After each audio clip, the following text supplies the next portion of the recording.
Or Yeah. okay. Yeah. Go. Okay. Wait, we're live right now? Really? Yeah. Hello. All right. Here I come, fellas. Look at those socks. Yeah, good Red Sox. All right. Hey, folks. This is the 2024 MLB Draft live stream. It is presented by our friends at Chinook Seedery. They gave me a sick hat. They gave us way too many seats. If you're in Arlington, go to All-Star Village on Tuesday. Find us. You'll get a firm handshake, and you'll get a delivery of I like the cinnamon toast. What'd you try? Hatch green chili? Lemon pepper goes pretty crazy. Lemon pepper goes so hard, but the cinnamon. See, I'm a cinnamon. Yeah, I'm a cinnamon. I do love cinnamon. The lemon pepper, though, that's Bobby Witt's flavor. That is so, Bobby Witt's flavor. If you look right here, I don't want to mess up the beautiful presentation, but he's on that one. Yeah. So that's Bobby Witt. This is awesome. Again, 2024 MLB Draft live stream. If you're joining us, he's Aram Layton. He's Peter Apple. I'm Jack McMullen. We're the three hosts of the Just Baseball Show, and we're going to be walking you through kind of pick by pick what's going on here. This man, just touched your knee, I'm sorry, has been very, very busy. Like punting sleep a little bit because you've been diving into draft rankings, 4 mocks. It's up for grabs. That's the worst part about it. Yeah. That's why I tried to pivot from the mock draft, putting as much time into that, because at the end of the day, this draft has as many contingencies as I can remember and recent memory of just if one thing happens at the top, it changes everything else afterwards. So it's fun. I'm excited. But the draft rankings also, if you want to check those out on justbaseball.com and follow along, we're going to be citing those pretty consistently in terms of just, when a pick goes in, where he was relative to our rankings. Of course, it doesn't necessarily mean if it's a great pick or bad pick right away. If we find out bonuses, that's always helpful too, but that doesn't always come in real time. But it will give you a little bit of a perspective on our rankings. Of course, you have all the others. If you're watching on ESPN as well, you'll be able to see those. But first time that we've done draft rankings. So I'm very excited about that.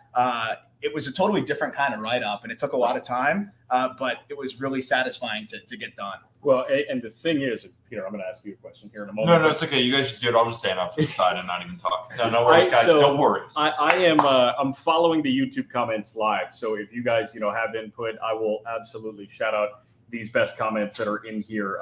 My favorite one so far came from Hayden Harris. Hayden, I know you are a loyal listener. Appreciate that. My 3-month-old son and I are watching together. Your 3-month-old son is going to see a number 1 overall pick that may go for a little under slot. What are you seeing right now, Peter Apple, in terms of odds shifting throughout the day? It's actually been crazy. So I have been slowly betting on JJ Weatherholt to go number 1 overall.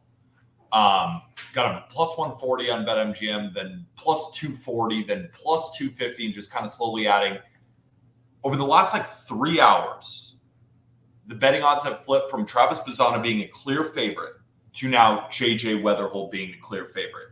So, and that makes me feel cool, right? That makes me sound smart. But at the end of the day, just a few years ago, Tamar Johnson closed as a minus 500 favorite to go number 1 overall, and we hit Jackson Holiday plus 1,100. And it's not exactly about the betting. The only reason I'm bringing that into the equation is you see how the market, the smartest people in terms of betting people, still have no idea truly what's going to happen. But if we're just looking at how the betting odds have shifted, the market thinks that JJ Weatherholt is going number 1 overall, but the market has been wrong before and it's going to be wrong again. So in a draft like this, where there isn't a clear-cut, obvious number 1, right? We thought Langford or Cruz might go number 1 overall last year, but it was Skeens. It was 10 minutes prior. Skeens. We're always going to be surprised. That's the best part about the draft in general, is that, especially Major League Baseball, with the different bonus pools and slot values and so much everything, not always does the number 1 player. I'm curious, have we gone over who's his number 1 player in the draft? We haven't yet. So your number 1 pick in mock 4.0 and is your different from your number 1 player. Yeah. The top 30 players are all. By the way, both of these are available at justbaseball.com. You went to grab my water. I know. I think that's my water. Yeah. So you're reaching a little bit further. I'm just reaching into the basket. But in essence, your guys are different when it comes to the number 1 pick and the number 1 player. Yeah, and I think this is one of those where it's wide open. I don't think there's a huge gap between 1 and 2 here. But for me, Travis Bazzana is the best player in the class. I think going into the year, my question was, how much power is there? Can he tap into more? And I think he answered that and then some. Being able to up the EVs this year, show that he could slug on the Cape, and then just doing what he did from a production standpoint this year. I think the floor ceiling combination there is just kind of unmatched in this, and then the makeup is off the charts. So that's a huge part of it as well. I would love if he could play somewhere other than second, but in a draft full of guys that are not premium defenders, I think it makes it even easier to side with the Bazzana. But I've been steadfast on Weatherholt 1-1 because, one, it's the way the Guardians generally like to operate. 2, they're never going to have a bonus pool this big again. They have the biggest pool in the entire draft. And if you don't think there's a huge gap, which I think the consensus kind of is, there is not a huge gap between Bazzana and Weatherholt, you could potentially save a couple $1 million. It might not be that much, but it could be $1 million plus easily. And that gives them so much flexibility for the rest of the draft. And remember, the Guardians have the 36th pick. So there's a lot of prep arms expected to go late in the first and maybe in the prep area, or maybe in the compensation area. And now you can maybe go get one of those guys that maybe would have been a 25th, 26th overall selection, offer them more money and grab them at 36. So the Guardians can get really creative here and I think stockpile a lot of talent. I have a quick question. So in our comment sections, because we've been posting a lot of content saying Travis Bazzana is our number 1 player, consistently, how can you say it's not Cags? How can you say it's not Condon? So why do you feel more confident in Travis Bazzana as a prospect over a Charlie Condon who hit about 1 trillion home runs and hit 400, or Jack Caglione who's setting Florida home run records and could potentially pick? We might have the number 1 pick. No. Before you answer that, it might be. Is this the number 1 pick? No, I thought this is the intro. I think it might be. I hope they're booing. I hope they're booing the shit out of this guy. But Rob Manfred's out there. I hope he's getting booed in the rodeo. So to answer that though, real quick, let's answer Jared Cole's question. You just donated. Who will be in the majors this time next year? Like, is there a prospect that you view in this draft who is like the quickest riser?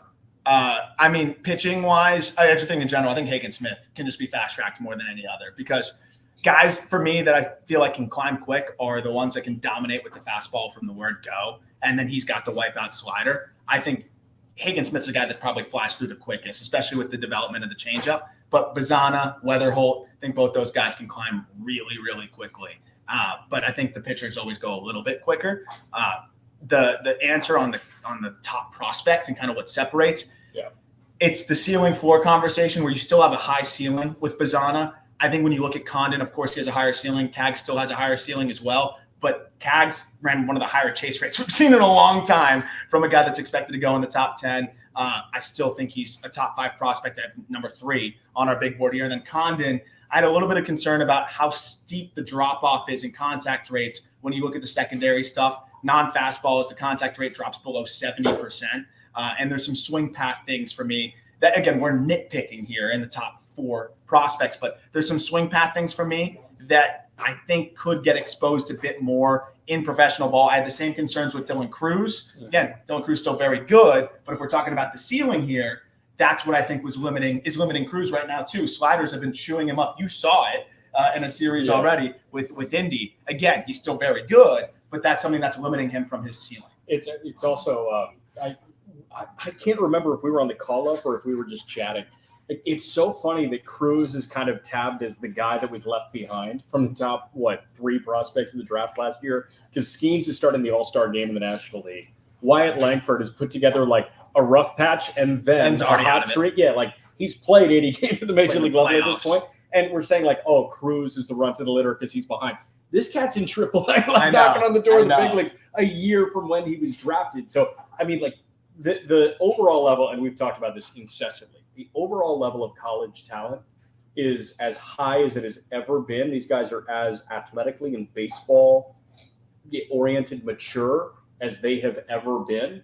And I mean, this is a doozy. And like, I'm even watching this draft right now. Like I see, Braden Montgomery, and I know Braden Montgomery is 8 or 9 for you guys right now. And I know Cleveland is officially on the clock now in Fort Worth, but Braden Montgomery, a guy that I think 5 years ago, he'd be considered the most MLB ready guy that we've got in the draft. But he's like outside the top 5 in terms of, this guy's a slam dunk big leaguer.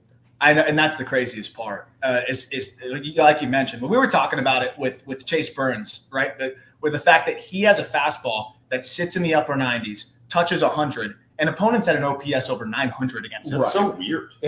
How is that? How's that possible? This is not the game I love. College hitters, they're not even pro. College hitters have left-handed hitters against Chase Burns fastball and an OPS over 1,000. Yes, that is a little bit of an indictment on maybe the shape and things like that, but it's also just a testament to like how good these hitters are now and how fast they can climb because they're already primed to see it. I saw some comments already saying that there's some people saying that it might not be Weatherholt at number one. I think Joe Doyle might have said that. The thing is, like, I just don't know. I don't know where that comes from. Like, per multiple sources, like, are they just multiple people just told them we're not going with JJ? Like, could that be a smokescreen? Like, could it be a little down to the wire? I don't know. Maybe it isn't. It's going to Maybe be fun. But I'm also biased because I really want JJ Weatherholt to go number one. So, like, you know, there's two conflicting things. Is Doyle, you know, on something, or am I? You never know. Well, what I would also say, how about Bleed Reds? Welcome to Just Baseball Super Fan. Ooh, how about that? thank you so much. Super Fan, Bleed Reds.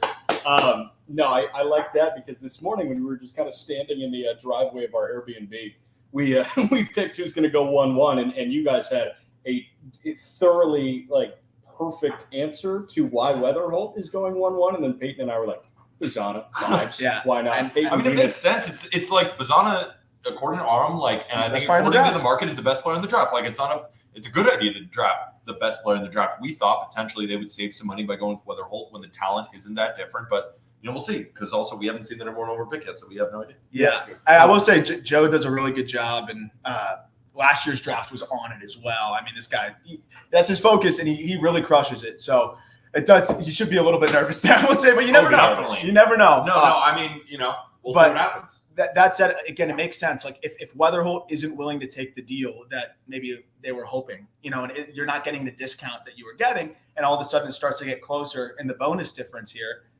Why not just go with the best player in the draft? And a guy that my concern, the one thing that just kept kind of ruminating in my head every time we mock JJ is you get in a room with Travis Bazana, by all accounts, like you leave that room feeling better about who he is as a player, almost guaranteed. Yeah. And that seems to be the consensus thought. That's huge too. And not to say that Weatherholt isn't that too, but that's the one thing. And can I also say that was the selling point for the Pirates on Skeens? That was the nail in the coffin. It's like every time we communicated with this guy, we left more and more impressed with him as a human being. And apparently, that's who Bazana is. We haven't had the opportunity to chat with Travis Bazana, but that's the consensus. Every time you sit down and talk with this guy, if you peel something else back that, shows possible greatness. And if you go number one overall, you better be a great person too. If you're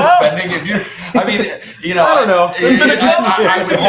I would hope so. Especially in a draft like this where I feel like there isn't that clear-cut guy, but this guy is the most talented and he's also the best person, or at least they think so. And he's a gamer of all gamers. How about Chinook, man? Chinook Scenery commenting, what pitcher from college this year is fastest to the show? We mentioned Hagen Smith. But again, this is the MLB Draft live stream presented by Chinook. This is the best hat I own now. Yeah. It's just sick. I would say don't sleep on Savage too. Because Savage, the thing with him is the command has just been there. It's 3 pitches for a strike. He found that splitter last year. He's so polished at this point. He comes back from a collapsed lung and then shoves, and then the biggest stage and the biggest start of his career. Another guy that I think will sell a lot of teams on the makeup and just the competitiveness out there. So I think Savage could get there too. But when I look at Hagen Smith, it's similar enough to that. Obviously not comparing him to him. People have tweeted it's Bazana.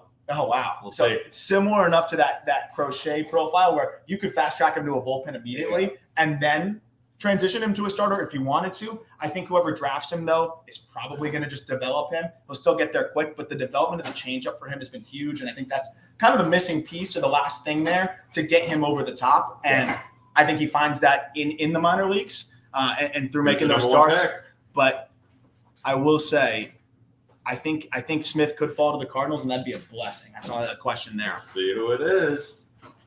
Rob Manfred exits the saloon type doors. Yeah, what is this? No, it's pretty good. It is the good. fit in the Texas theme. Who we got? The Guardians selects Travis Bazana. Travis Bazana. Dang it. I mean, look, go with the best player player. available. It's the best player in the draft. My unit is meaningless in the history of Guardians baseball.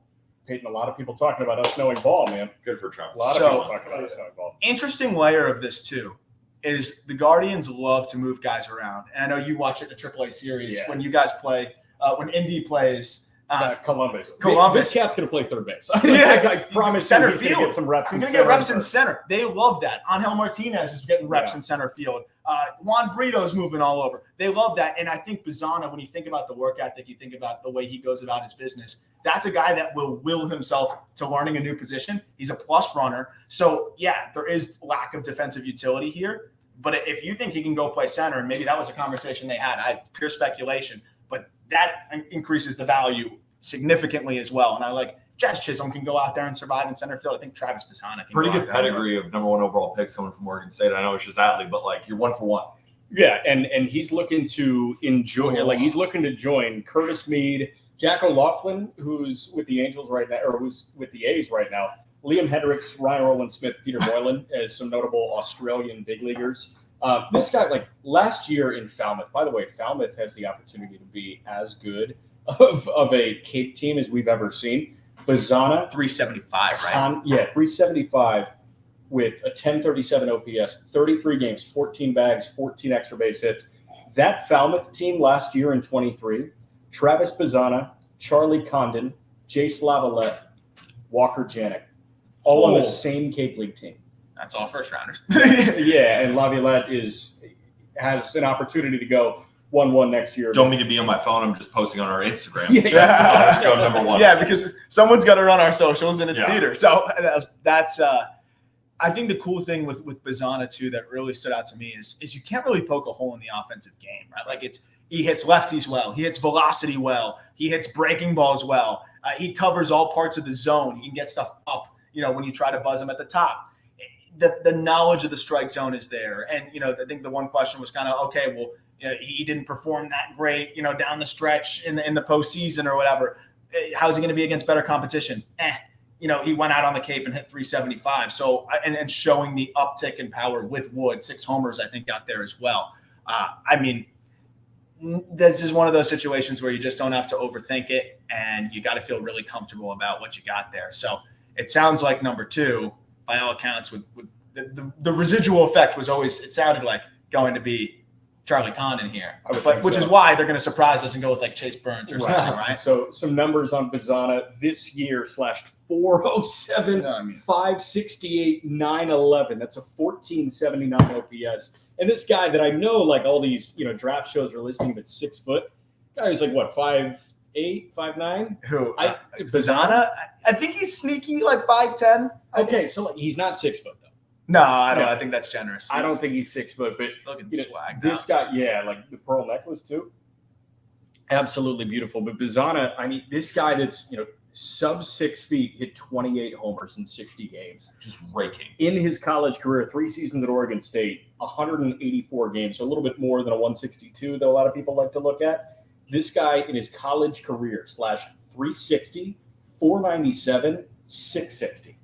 An 1157 OPS in 184 games, Just absurd. 52 doubles, 45 homers, drove in 165, stole 66 bags. What are you looking They're at? mind-numbing numbers. According to Joe Doyle, Burns with the number 2 overall pick. Oh, so everyone's mocks are toast. Yep.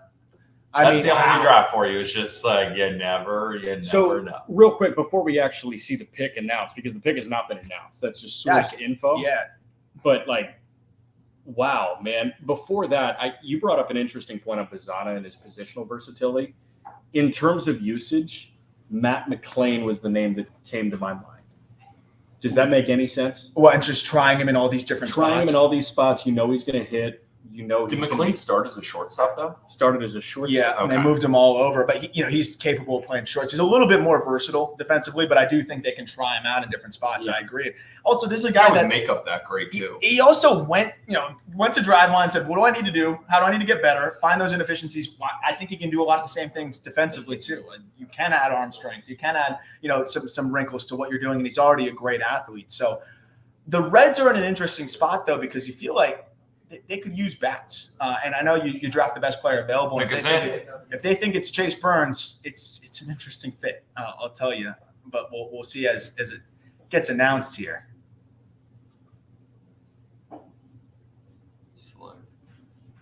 Chase Burns. So wow. I mean, wow. Special stuff. Wow. That's crazy to me. I think it's interesting that they go with another pitcher here who does have some challenges in terms of keeping the ball in the yard. Yeah. And you put him in Great American here where, I mean, again, like I said, the fastball yielded an OPS over 900 because he's so over the top. It really comes down on a downward plane, and it just seems to be easier, especially for lefties, to see. Maybe they feel confident that they can get him right. Maybe they think he can throw 2 fastballs, right, where you can have more of a sinker, and then the 4-seamer plays better. Maybe you can just get more comfortable with pitching at the top of the zone because at times you're just tugging it down too much. I'm just surprised for the fit there because you had Condon on the board. You had your choice of anybody else, and this is a guy that did have some trouble with the long ball. But I'd imagine there's some savings here potentially. But at the same time, Colorado is favored to take him next too. So how much are you really saving? I think you're putting it nicely. He has a homer problem. He's got a homer problem. I think Chase Burns is an excellent arm. He led Division I college baseball. There's 100. He throws 100. He K'd 17 hitters per 9. He walked fewer than 3 hitters per 9. That's so that tells you he's willing to fill up the strike zone with this stuff.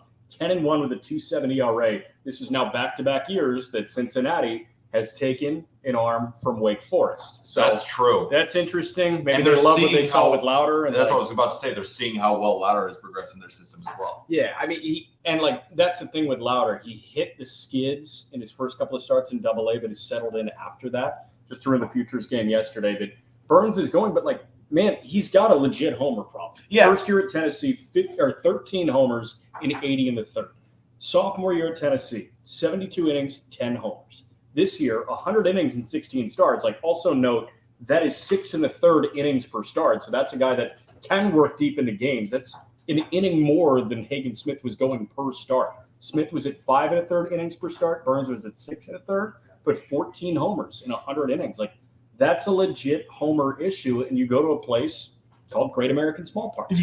Yeah. And again, this is going to be I think a big key into the development side of things and what they can do. Oh, there's Dinger. There's Dinger. That's Dinger. Dinger's on the broadcast. I have a question about that too. For Reds fans hearing this right now, I feel like we're not being negative. We're just surprised, and we're bringing up reasons why we're surprised. What is then, if we just flip it on its head, finding the upside here with a guy like Chase Burns? What is the upper end? What are the Reds seeing right now? Because they probably see that he's a home run issue, but they clearly loved him at 2. What could he become if he reaches his potential? I think they're seeing. Well, I think one of the most impressive things about Burns is that he's consistently held his velocity every single year late in the year.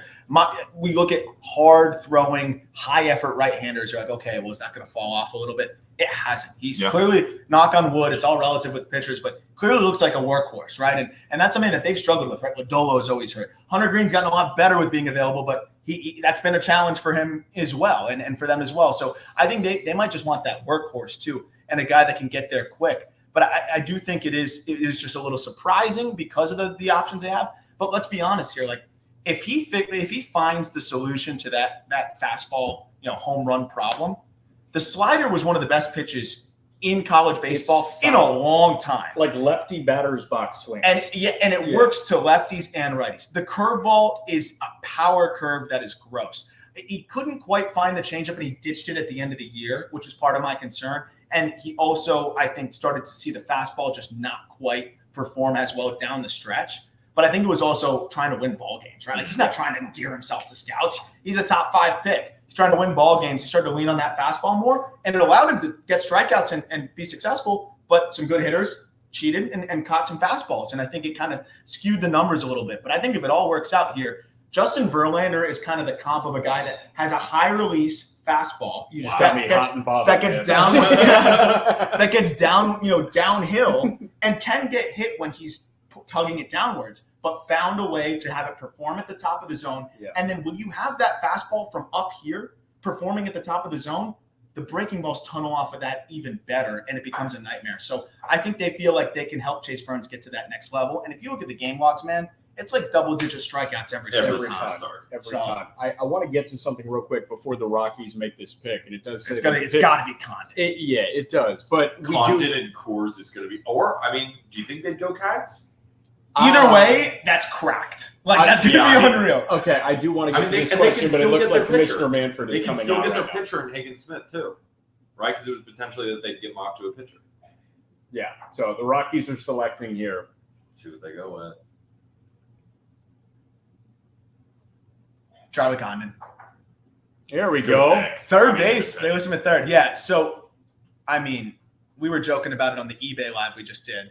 Peter, when Chris Bryant first signed with the Rockies, sprinkled a few bucks on him at plus 6,000. Yeah, it was like plus $1 trillion odds. And I was just like, I mean, if Chris Bryant thinks at Coors, I feel like he could be a 340 home run, 120, 130 RBIs at that ballpark. It's just he never stayed healthy, and obviously it was just a donation of a bet. This is a guy that could do Chris Bryant things at Coors. Yeah. And again, my biggest concern with him was breaking balls and stuff like that. Well, it's not going to be as much of an issue, of course. This dude pulverizes fastballs with the best of them. Contact rate, in-zone contact rate of 92% on fastballs. Wow. Like Can you compare that to like someone in kind of Major League Baseball? I'm talking about the contact rates against fastballs. Like who else in Major League Baseball, for example, has a super high contact rate against fastballs? I mean, dude, in zone to that degree, that's like Quan and that's you know. I mean, it's in college, but still. Yeah. I mean, you say that drops to 87, 88%. He's still going to pulverize fastballs. He hedges the concern for me with I love that they're showing that right now. Yeah. He hedges the concern for me with the way that he's able to punish hangers. So if you're killing fastballs and you're killing hangers, you're going to be good enough. You're going to hit a lot of especially baseballs. at Coors. Yeah. The thing for me is the path where he can kind of get in and out of the zone a little bit too quickly and rely on pull side. But you put him in Coors now where he can miss hit balls that are going to carry out of there. Yeah. He's going to have that metal effect. My biggest concern was you put wood in his hands, these swings where he kind of misses under it and he doesn't have his direction, but they carry out the other way because it's metal and he's a freak. Those weren't going to happen as much. Now they can. And he produces backspin carry like those. Dude, he's the third player ever to lead Division I baseball in home runs and batting average in the same year. Yeah, I mean, like that's unbelievable. I want to get back to the content analysis here in a moment, but again, a reminder that the MLB Draft stream from us is presented by our good folks over at Chinook Seedery, and they asked another question. Do you like or dislike the recent shift by Major League Baseball to draft from college more than high school, especially at the top? And I think they make a good point here. The top three guys have all been college guys, and we talked about that a little bit. You know what I mean? It's that proximity that you get from a college guy. You know that you don't have to wait on them to achieve some sort of like final form that you're dreaming about. Yeah. I feel like you see closest to final form than you really ever have from college prospects. That's exactly what it is too. Like, you know, the hit rate on the MLB draft has always been so difficult, right? Yeah. I mean, you're a Yankees fan. Like, I could bring up names that will traumatize you. And I prefer that you didn't. Yeah, and a lot of them are high school guys, right? Yeah. But I think when you look at Remember when we took that switch-armed catcher? yeah, Anthony Seager's still in the system. Ziegler. But you know, I think when you look at how, like to our point we were talking about, how good college baseball is now, right? The hardest part about amateur scouting is, okay, you go watch Bryce Rayner. Great, he went deep against a 75-mile-an-hour fastball. So yes, you get Team USA. Yes, you get area code, but it's such a small sample. We're getting 250 plate appearances here of these guys. Even when they're facing mid-majors, they're seeing 90 plus. Yeah. You know, and now you're getting to see these guys consistently facing 95, and you're getting data on that and information on that. So I feel like it's not as much of high school talent isn't as good. I think it's more of you can just be so much more confident than you ever could be before in these college players that you might as well take the bird in hand there. And I think that's why you're going to see a lot more quote unquote steals though with these high school guys in the middle of the first, because teams just didn't want to take the risk. But the upside play there. Look at Jackson Merrill. Man. Yeah, and even look at last year's draft. Like, I'm sure you could see a world where Walker Jenkins ends up being a better player than a Dylan Cruz. Sure. Like, you could easily see that, but Dylan Cruz went first. Take the bird in hand. And it made sense. He absolutely destroyed baseballs at LSU and was prohibitive, maybe top overall pick. And Walker Jenkins, We don't know a ton. We love the swing, but not a ton of data. And now look at him. Right now, look at Walker Jenkins. And He's one a of freak. them, but And one Max of them, Clark too. yeah. Well, and Yeah. you got to remember, like the Nats could kind of time up Cruz's arrival with everybody. Dylan Cruz was playing at the same level as James Wood 3 years after James Wood debuted in professional baseball. Yeah. So, Great point. one of them is in AAA, one of them is in low A. And James Wood was shockingly quick. Yeah. to climb. So shocking. I was saying this on, so I had a little TikTok live stream before I hopped into this one, and people were asking, what do the A's do? And does it make sense that does Jack Caglione feel like an A to you? Yes. Yes. He feels like a Las doesn't Vegas feel like an athletic. A. We joked about this. We're like, he's going to be, Jack was saying he's going to be on the posters in Vegas. Oh, and, that's he's a going to good be point. their marketable guy. That's a good point. I I will will say- Jacob Wilson. Yeah. Here we go. Oakland's picking. So again, Which is why they're going underslot. Right. 1 was Bazana, 2 was We're getting Burns, in the comment that 3 was Kurtz. Condon. No way. No way. Ah! Nick Kurtz. Nick Kurtz. Goes 4th to Wow! Oakland. I So knew Jack Caglione was hold not on. there. This is my first head scratcher, and Nick Kurtz can be a Nick very, Kurtz is- very yeah. talented bat at the major league level. They have 2 catcher/first basemen right now in Shea Langoliers and Tyler Soderstrom that are building blocks of that franchise. Yes. And they add another guy that is a first baseman. Yes. I understand that Kurtz is one of the better bats in the draft. Mhm. And I understand that you should never really draft based on what you have in the Yes. organization. But when they're 2 foundational building blocks, Yes. maybe you think about going with a guy with defensive versatility and isn't limited to, granted, a good first base. Yeah. That's why, when there was buzz about it, it would make a ton of sense because of how polished of a bat he is. The upside, he's 6'5", he's 235, and they love the hit tool guys. And he's, a really impressive bat to ball guy for how big he is. But I'm with you. This is a guy that you want to fast track. They will. And now you're going to have to figure out what that looks like. Maybe they just love the bat that much. I assume they saved a lot of money because there was a lot of buzz about him potentially falling. And I think if he doesn't go here, his camp might have been afraid that he was going to fall. He was 14 on our big board. Not a huge indictment on him. It's more just the fact that the first base profile is really tough. You have to hit. Look at Spencer Torkelson, man. Yeah. Right? That is really, really tough. But, this is a guy that walks with the best of them. It was actually bordering passive early in the year. He was struggling. I even talked to Brock Wilken about it. And he's like, I know what he's going through. And, remember, this lineup isn't quite as loaded as it was in terms of the protection from a power standpoint. That's the one guy you were very afraid of. And he struggled with that. He had the shoulder ailment. He comes back from that, and he had a 1,400 OPS the rest of the way. This is a dude that at the end of the day, that you got to feel very good about the floor and the ceiling of the bat, but he's got to really hit. Yeah, and a lot of can't miss guys that are first basemen have kind of struggled here. So it's surprising at 4, but we said the same thing with Jacob Wilson, went really well. And I think they really like the bat here in terms of the power to all fields. And I get it. He's a monster. So Oakland picks again at 40, and they pick again at 73. So they have 3 picks tonight. Cleveland, it'll be interesting. We're not going to know with Bazana, but Kurtz, it feels like a slam dunk. This was an underslot pick. So they can get creative at 40, and they can get creative at 73, and they can get some damn good players at 40 and 73. Quick question from the chat. Who do we think is more of a fast track type of guy between Cags and Nick Kurtz? Kurtz. So, maybe, still doesn't make a ton of sense to me because, why do they need Nick Kurtz fast track more than Jack Caglione? I think they, knowing the way that the A's like to operate, Cags is a good, and this is a big reason why I love to separate in our player evaluations now, hit tool and plate discipline. Yeah. Because Cags, hit tool wise, is great, but this guy ran the highest chase rate of anyone in this first round. And I think that's usually something that they avoid. That's something that I think Oakland tends to be a little bit wary of, whereas Kurtz, bordering passive, comparable field to hit, probably slightly less in the zone, but better out of the zone. And the power, no one's quite to Cag's degree, but okay, 65 instead of 75 or 80, it's fine. So I think from that lens, I don't know if it's as much of the fast track as them just feeling as though it's a little bit of everything. Can I also ask you, you say Cags chases as much as anybody.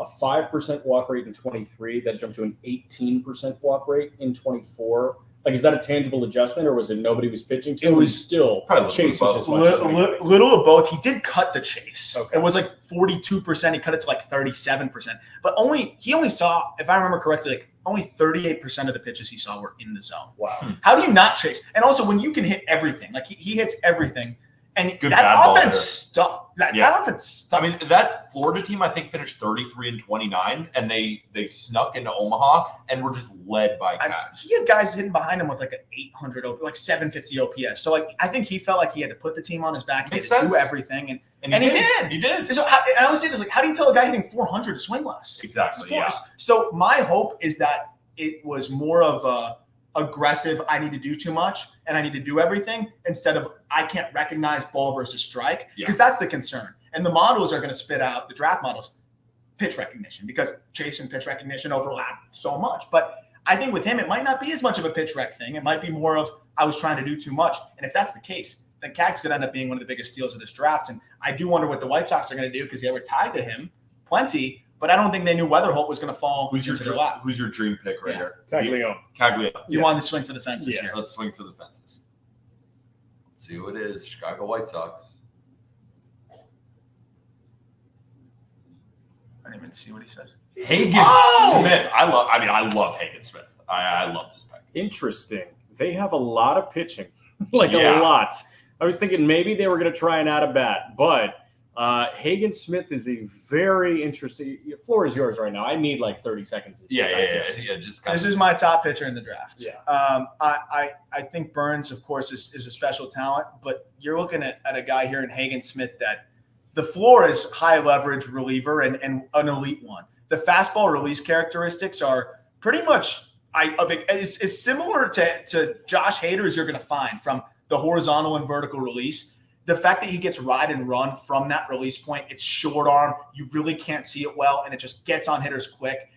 Sitting 95.5, getting up to the higher 90s. If you put him in a bullpen worst case scenario, he's probably one of the best closers in the game. But this is a guy that the command has come so much further along. He landed the slider consistently for a strike. He started to find the changeup at the end of the year. And remember, like, that's been a thing that's really progressed for Crochet, where he starts to find the changeup here, and all of a sudden he looks like this complete pitcher that is one of the best starters in Major League Baseball. I texted Jack a couple of days ago and I said, it's funny that you like Burns more than Smith when Smith is kind of Crochet-esque. And you said, like, Smith isn't 6'6", 250. Valid. But also, if he was, he'd probably be going number one or two. So, correct. I think it's a great fit, and clearly they helped develop something works Also, with the Crochet yes. development. And I think this is a very similar type of situation here. And I do think that changeup can continue to come along. So I brought up a guy that's not a perfect comp, but he was drafted by the White Sox. Rodon is a similar kind of looking pitcher where it's fastball slider dominant. It's a hard fastball. It's an incredible slider It's like kind that. of Army. Yeah, it's kind of hard. Army. Like it's not the perfect comp, but for example, when I was watching that start against Oregon State, where he was on another level, it was like one of the best starts I've ever seen from a college pitcher, point blank. Period. I was like, that looks like Rodon at Auburn. Like that just fit like that level of dominance with really just bullying hitters with the fastball and then bringing out the slider. Almost it looked like for fun. And it just gave me that same vibe. And then Rodon at his best, that's how he operated. And that's how I feel like Hagen Smith does. Again, not perfect comp because they are still different. But if I were to find somebody, that's who I gravitate towards. The fastball is just out of this world. Opponents hit $150 against it this year. Lefties, righties, doesn't matter. You were getting demolished by it. He could flick the glove and throw it. You're not hitting it. And I just think it's one of those that is just very unique from a shape, from a release point, from an arm action perspective. These short arm actions are starting to really take over. No extension. I know. And it works just fine because you can't see the ball and it gets on you so quick.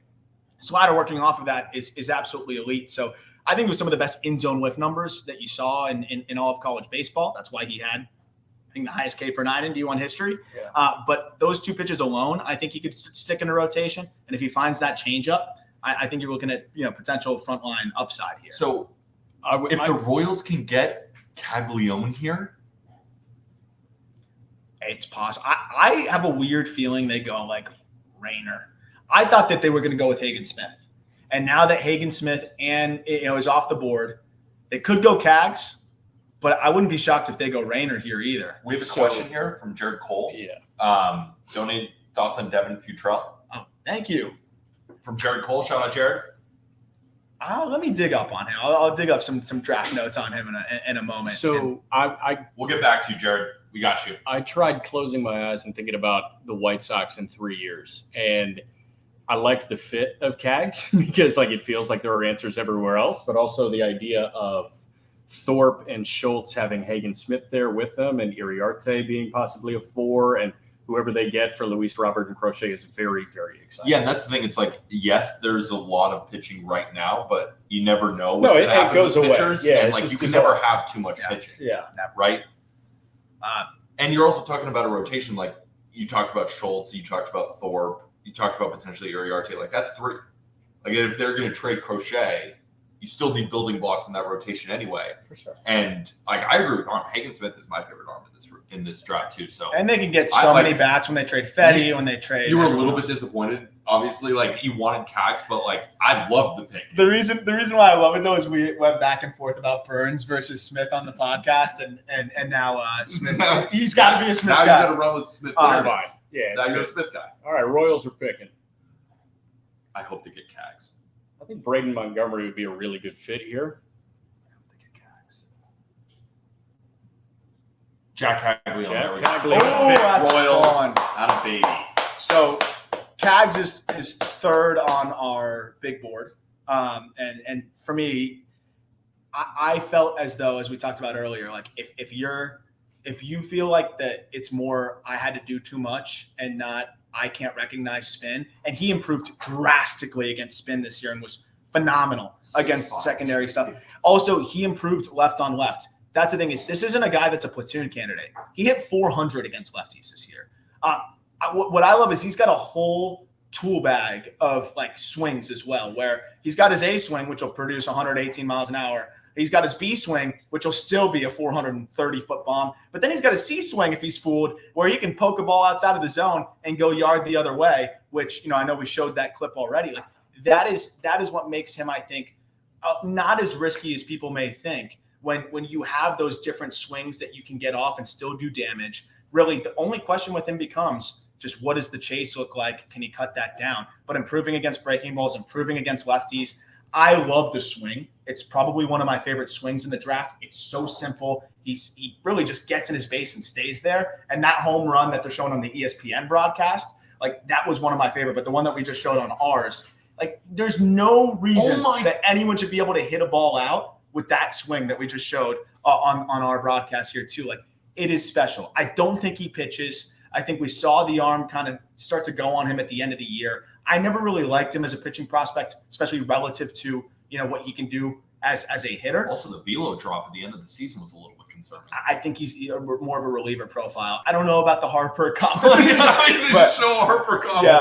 but no, this is a guy that I think it does not get enough credit for the hit tool and how hitterish he looks. It'd be pretty cool if they drafted Bryce Harper 6 overall. Yeah, right. That's a pretty good pick. So I know Aram and I conversed about it. My dream for Caglione is that he gives right field a shot, just to let the arm eat and just try it. And if it doesn't work in the minor leagues, c'est la vie, he's a first baseman and a really good one too. But like, if you were JJ Piccolo and you just drafted Caglione, is he getting right field reps in Double-A? I would. Yeah.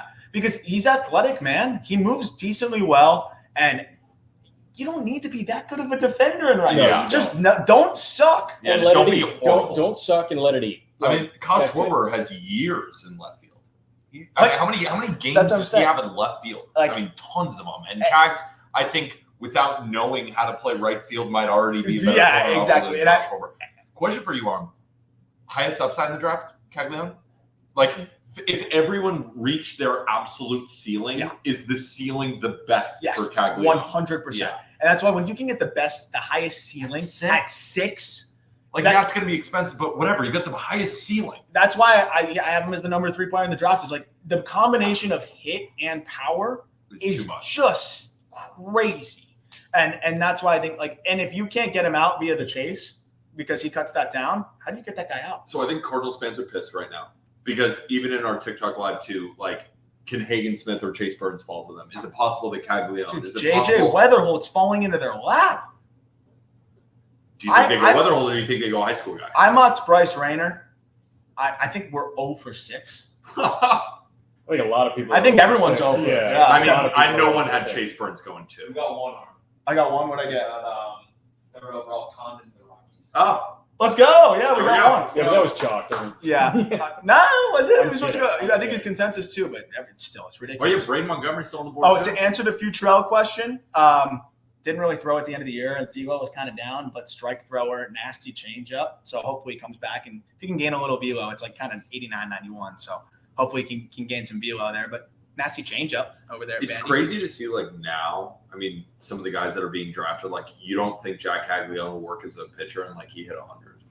I mean, that's just there's so much talent. It's now. crazy. And people are like, "Oh, this is a bad draft class." It's like, okay, maybe right now, but let's see how some of these guys develop, because I feel like there's so many quality big league regulars in this draft. Yeah, Like, for there's sure. gonna be a lot of guys with 10 years of service who are just your 4th or 5th best player on your team. For sure. And also, I I'm feel very confident fascinated about to see whether what the Cardinals do, because they could go high school, they could go Braden Montgomery or Weatherhold. Weatherhold makes all the sense in the world for what they usually look for, and they're never going to be able to draft a guy this good for a while. They don't draft this high. JJ Weatherhold, Yeah. good pick. This was the best case Good pick, scenario. Cardinals. Best case scenario, I think, for the Cardinals. Oh my Wow, goodness! look Look at at this this guy. Crazy that he's wearing a cowboy hat. Yeah. Is that a bolo? Is that Yeah, he's going bolo tie. I think that's technically a bolo tie, but that's really good. I mean, for me, I think you could put him and Cags right next to each other. But this is number 2 player in the draft for us. Like between the floor ceiling combination, elevates consistently. It is really hard to find a guy that can balance the making contact at a plus rate and elevating consistently, right? You think about a lot of the best bat to ball guys, it's a flat path and it's in the zone for a long time. He's in the zone for a long time and elevates. That's really hard to do. And if you look at the video there, like he gets He into that looks good in backhand, Cardinals stays there, He looks good. and just the ability to make that much contact and elevate. He also saw one of the biggest increases in exit velocity this year in college baseball. I think it was 4 miles per hour in his 90th percentile exit velocity. Has a shot at sticking it short. If you don't think the hamstring thing's an issue, I mean, this is the steal of the draft. It's also like a hamstring thing. Like, is a hamstring thing going to be an issue for a very long time? I know it's been consecutive for him, so it could be, but it's just it's not like a pitcher with an elbow or shoulder thing, or even a hitter with some sort of arm thing. Yeah. I guess with his hand? profile, it's a little bit more worrisome. Yeah. Like if he was a power bat, I wouldn't be as worried because like it really matters what you do in the box. But His like legs are so everything else important. that he does, like his legs are so important to him defensively on the base paths, getting out of the box too. Like I guess it is.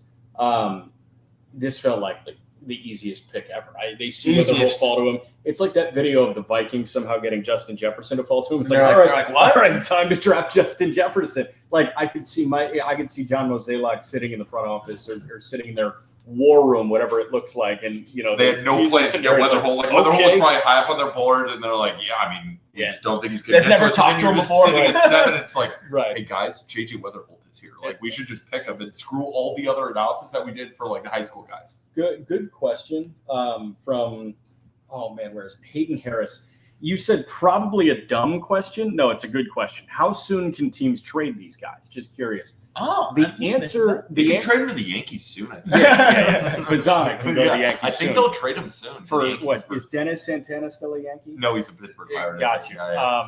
No, but I think the answer with the new CBA is after the conclusion of the World Series. So it's like a 5-month window. I think it used to be a year, but now I think it's 4 to 5 months. Like it's right after the World Series. These guys can technically be in a trade package. So that's like fun. I can't wait to start mocking them to different teams. Right. Like JJ Weatherhold's going to be a Yankee. You get excited in to 5 get months. your player, Yeah. and like 5 months later, we're already mocking him. Could you away have- from you? If the Guardians like operated like another team, like if it was, because they are one of the best teams in baseball right now. Like if that was the Dodgers, let's say, that'd be a pretty funny thing to float. Like you just get into a huge trade chip, but. Yeah. I wonder, that would be a fun thing to I look love back on. Weatherhold's swing. It's such a good swing. it's up there for me, dude. Like it, and the fact that he can do it to all fields and elevate consistently.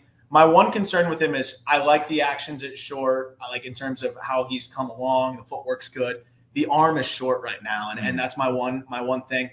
I haven't seen a guy time up the jumping catches better than Weatherholt. Like it's a weird niche, but like I was watching every ball he fielded this year, and he had, I think, more of the max like vertical grab the ball at the top than I've seen from guys in a while. But that's obviously not that important. But I think when you look at what he did last year, he wasn't totally back with his legs under him. Literally this year, he had 449 last year. Like 449. 449. That's why I thought he could go number 1 overall, because I didn't view as like that big of a difference. I'm sure you said the same thing. Like you convinced me.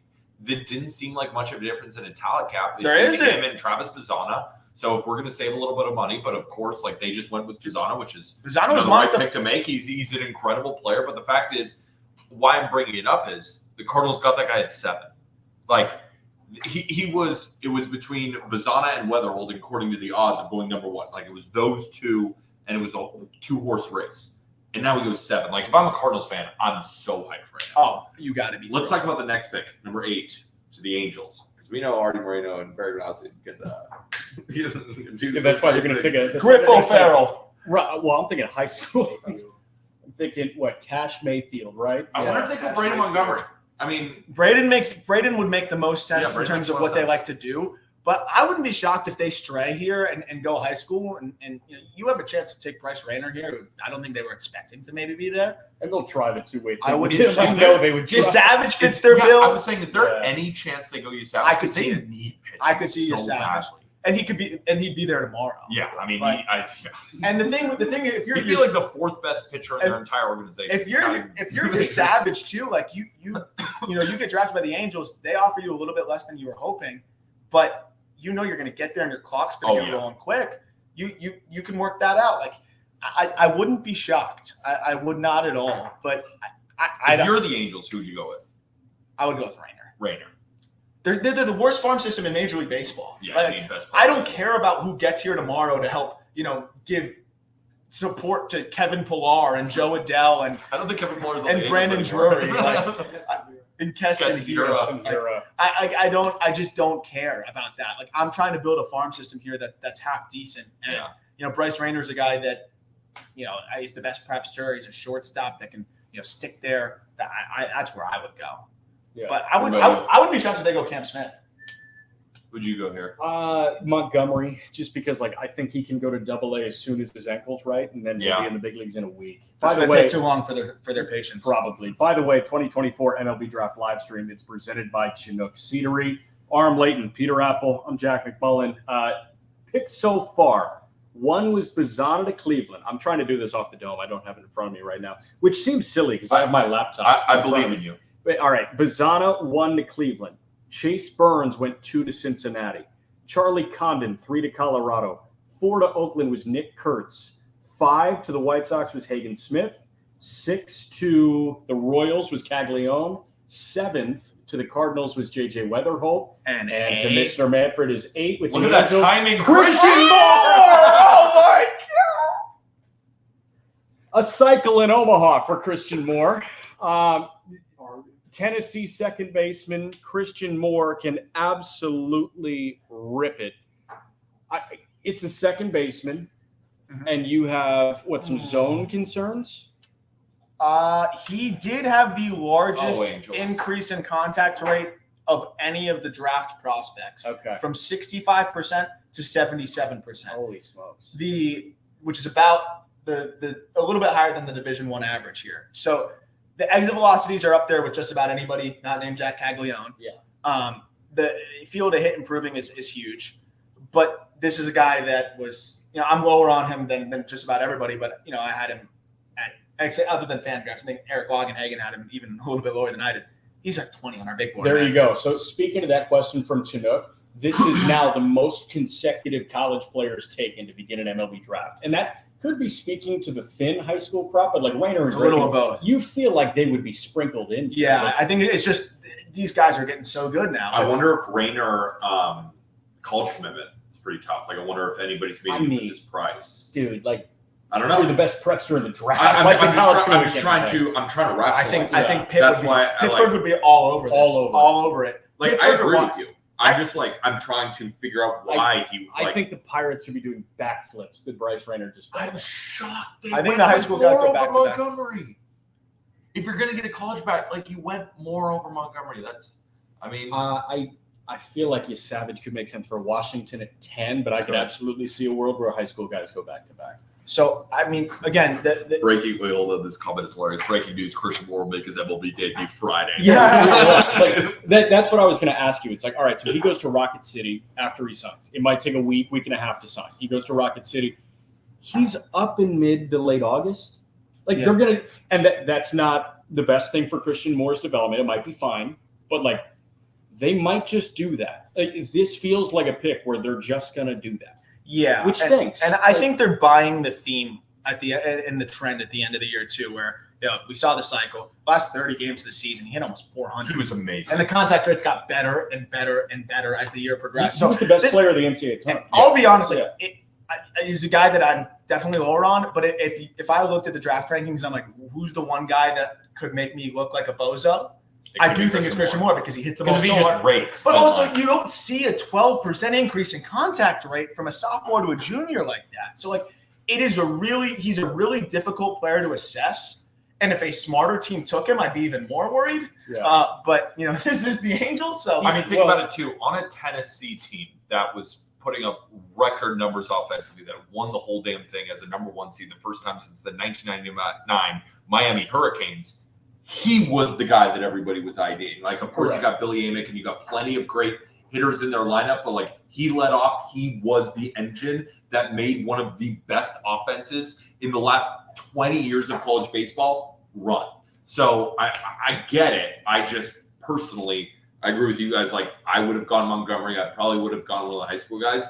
But again, it's not like it's a bad. No. Something I said to Peter earlier today too is this guy is so clearly one of the biggest gamers in the country. Oh, he's a baller. He's so fun to watch. I want him to be great. Yeah. And he's got a fire. Right. Yeah, he's a beast. He's got a fire that not many guys in this class have replicated at any point. And it helps that you were playing on the best team in the country. Yeah, it helps that you won the College World Series. Other guys in that scenario would probably show a bunch of fire, but this guy gave himself the opportunity and he screamed gamer. Yeah. Every single time you checked in. And there's a chance he's playing with that type of fire, in the big leagues, and you never see that. And it sounds like the Angels need that, right? Maybe he can wake up Nolan Shanwell a little bit. Pirates on the clock. This has to be Rainer. I feel like they didn't even think about it. Could be Brady Montgomery too. Oh yeah, they would love Rainer. Yeah. They would love Rainer. You don't have to think about either of those guys. You can feel they're Connor Griffin. Wow. Huh. Okay, so I like it. Okay. I think I like it. Okay.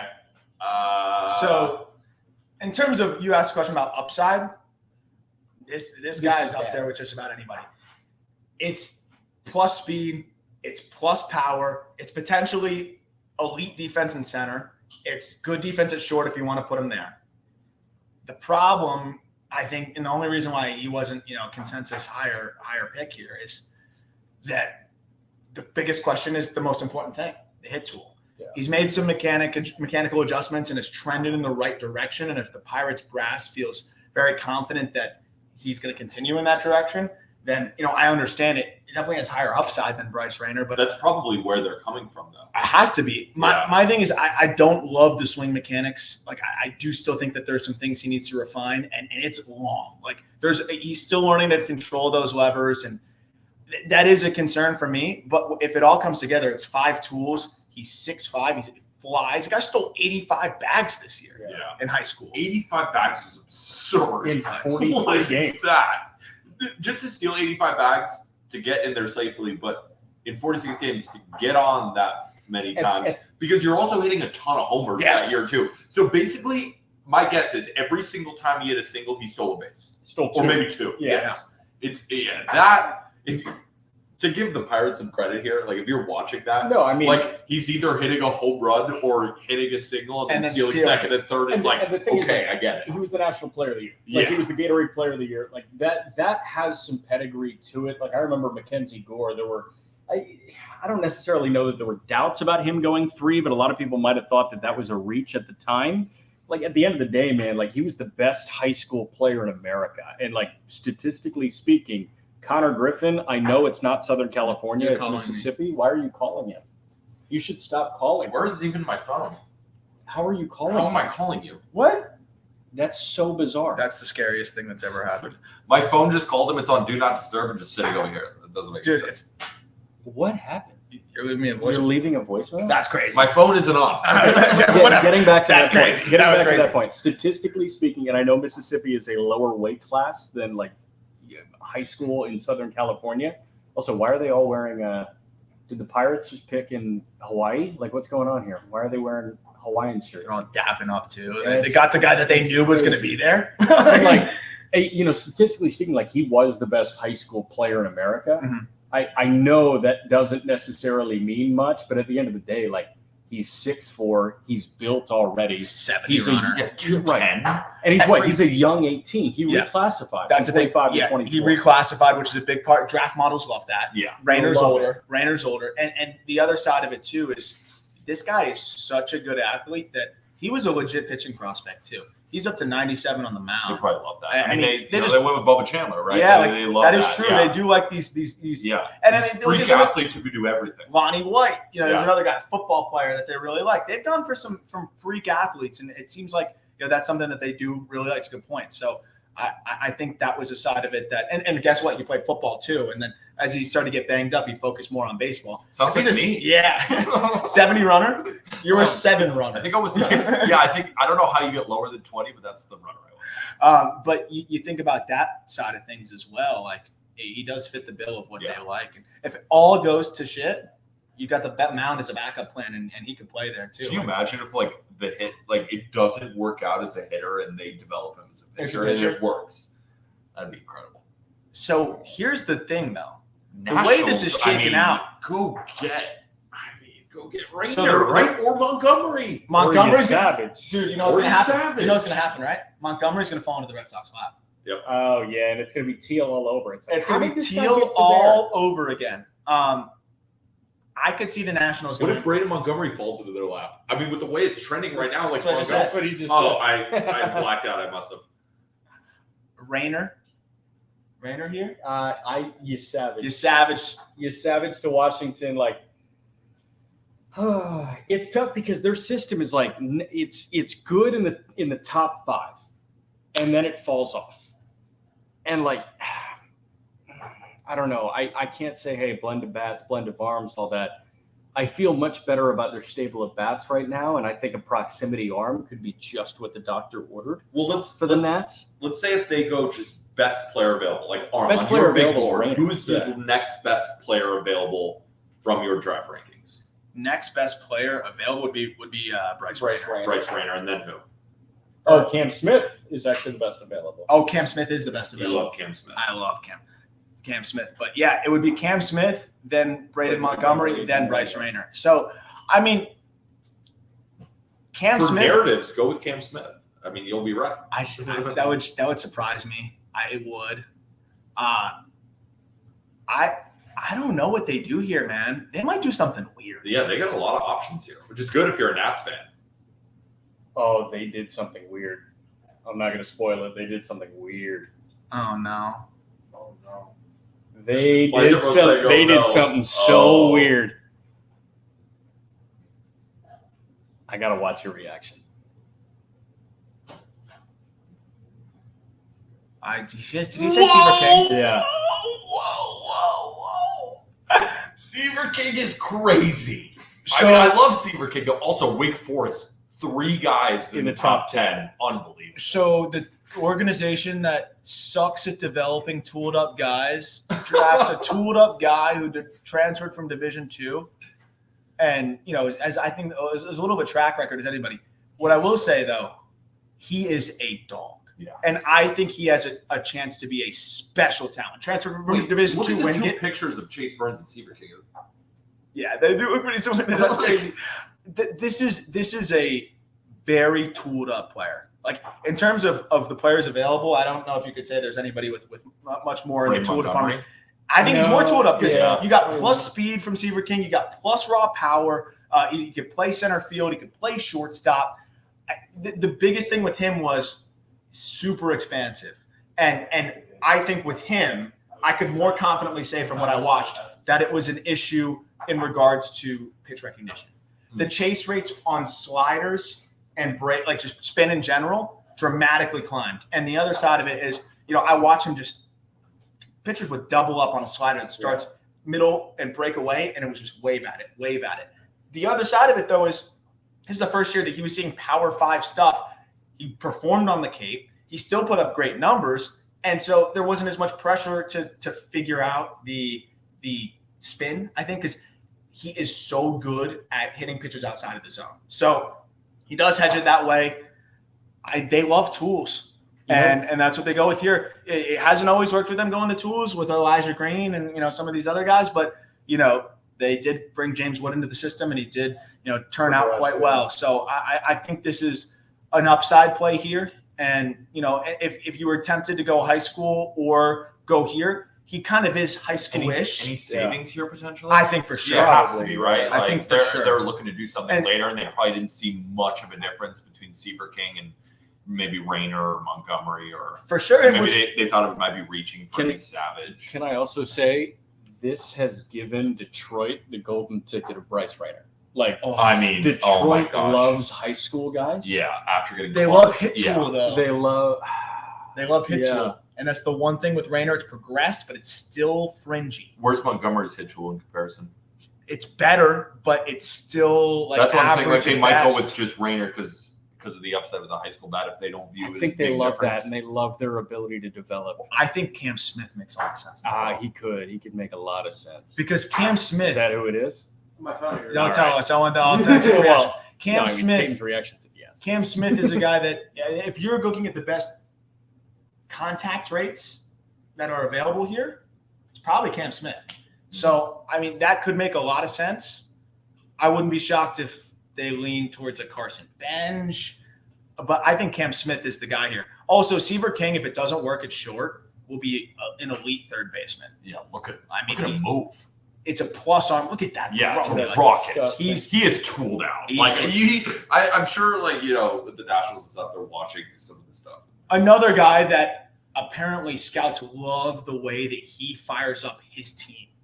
He's a spark plug. It's not just makeup. It's like he is firing everybody up. Like he is trying to lift up the team. And I know that the Nationals do put a lot of value into the human side of it, and they're not as analytically driven as some of these other teams. But this pick kind of sounds like they might be trending in that direction. It's also all fields, and I know they're showing that on the ESPN broadcast. He is more of a flatter path swinger where it's more line drives, and that's why it's plus EVs, but not as much slug. If he starts to elevate more, the power could turn into plus. But even if not, he's gonna be a high BABIP guy because he flies and he hits the ball really hard. Good chance to take a short. I think he could be a great third baseman, but you're not. If you're the Nationals, you're not thinking third with him. No, and I think if you're looking at a guy like him, it could be super utility. I do see some finesse, but not quite that level. Of Ezekiel Duran type too, but better obviously. Yeah. But let's see what the Tigers. Cam Smith makes so much sense. No, it's Rayner. It's Bryce Rayner. What a steal! It has to be. Has to be. Bryce Rayner. Tigers, excellent work. Good on you guys. Excellent work, Tigers. Wow. This totally lined it up. Wow. Tigers. The system is loaded with arms, and just the team. I think relatively speaking, that's been a strength for them. And now you're getting a guy that's trending upwards, could play a plus shortstop. The power. This guy put up exit velocities as high as 111 miles an hour in the high school national showcase in Cary. If that hit tool is even average, he has a good knowledge of the strike zone. He backspins balls to all fields, and he's a decent athlete. I love this pick. Also, short is literally the one thing they don't have in the entirety of that system. We've been saying, hey, who's gonna put Javi Baez out of his misery? It ain't Ryan Kreidler, you know what Yeah. I mean? Like it's Out of his misery. no, I mean, dude, who's gonna put the Tigers?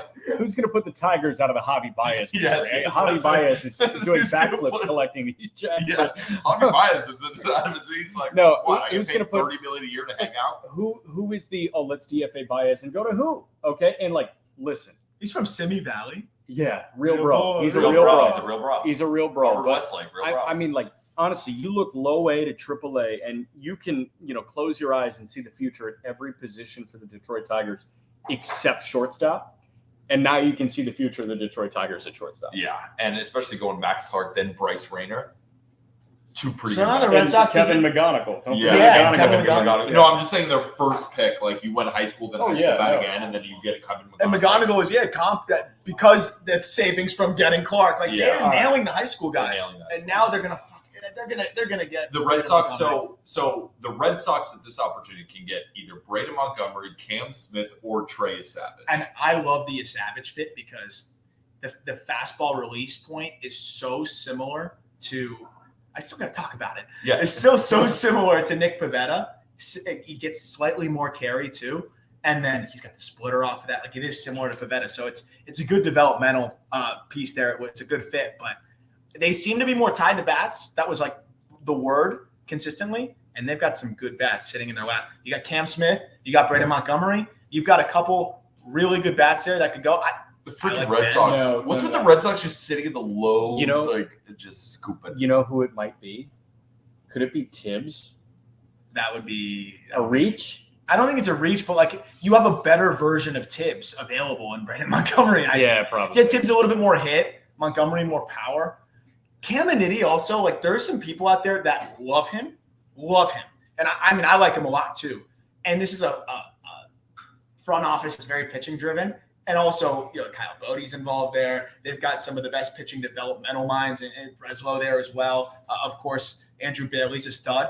If they see Caminiti, who's 17 still on draft day, 17 is crazy. and then they feel like they can develop him yeah, into his ceiling. I mean, it's a potentially 70 fastball. It's a good feel. that's for why a I Chino. almost like don't understand. Like when we've heard a lot of like this draft is terrible. Like it's one of the worst. You don't And know it's like, that yet. You don't know that yet, and we're talking about a lot of quality I think prospects being drafted at 12. I think it's really there's a lot of really solid players. It just lacks that like Ski. impact. Yeah. 5-tool Wyatt Langford schemes, even a Cruz like Walker Jenkins. Like those are all 5-tool type of Yeah. guys. Like they don't quite have that. Superstar type Yeah. impact. Can I ask you? So ESPN just flashed best prospects in the Red Sox system, and they had Roman Anthony and then a guy named Elmer Rodriguez Cruz. Do you know who that is? I've never heard that name before. That's pretty funny. Like he was listed as a top prospect for the Boston Red Sox. So do Stud. we I know don't our I business? don't know much. No, I don't know I anything need to about get it. better. What are you gonna do? Better than Marcelo Meyer? Better than Kyle Field? Probably. So the Red Sox, it might just be a blessing to pick like wherever the Red Sox pick every year. There's just something just seems to happen. Something where about someone- like 10 to 14. Like where someone just falls in your lap and you're blessed. no, I am very impressed with the Tigers. I mean, Scott Harris joined an organization that was the most archaic yeah. in terms of Alavila. and Harris is a forward thinking, analytically driven, but also balanced dog. with it. He's really good with the swings as well too, and identifying those types. Like, there's a reason why they're trending the way that they're trending, and now their system. Is I just have a question for you. What would be a pick here that's like within reason that maybe you wouldn't like? Ooh. Like, because there's so many good ones available. Let's say they didn't take any of the ones that we're kind of talking about, but guys up here, you'd be like, that doesn't make real sense to me. I think that, honestly, I don't think they can go wrong. Yeah. That's the craziest Let's part. see. They'd have to reach for someone I couldn't like even consider. I hope it's Braden Montgomery.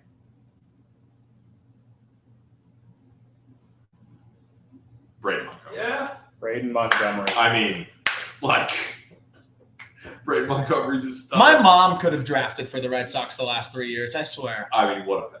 And former pitcher, too. Former two-way. Yeah, two-way guy. This is Great off the mound. shocker. The Red Sox have to steal the draft too. Yeah. I think Weatherholt 7 still is a bigger steal. Montgomery's got massive power, switch hitter. I think a big thing that really elevated Montgomery this year, aside from the fact that he transferred from Pac-12 to the SEC and put up better numbers, his right-handed swing came along, and he had pretty big splits from the left side to the right side. That is the split that you want if you're going to. Yes, Yes, exactly. You'd rather be better than left. But if you can get it to a point where it's not a big split, For sure. that's huge. And he slugged from the right side a lot more. I mean, Do you this, think that was a reason he might have fallen? Like some evaluators just weren't big on the right-handed swing. They think he just will be a left-hander. And I don't know if he's a center fielder, right? He's probably no, he's a Right, corner right, guy, yeah. and so there's a lot of pressure on the bat. Yeah, Maybe that's it. maybe 'Cause I don't really understand. why maybe he the falls. injury like it was enough of just a hair splitter for them. I do think that there is a little bit more question with the hit tool than is led on to be. Like he did really struggle against secondaries relative to what he does against fastballs. This guy pulverizes fastballs, but the contact rates do drop off against secondaries. That said, he crushes velocity. And that's something I look at a lot with these guys. Like, you're going to see nothing but 93 plus. And, he hit over 400 with 7 homers against 93 plus this year. Wow.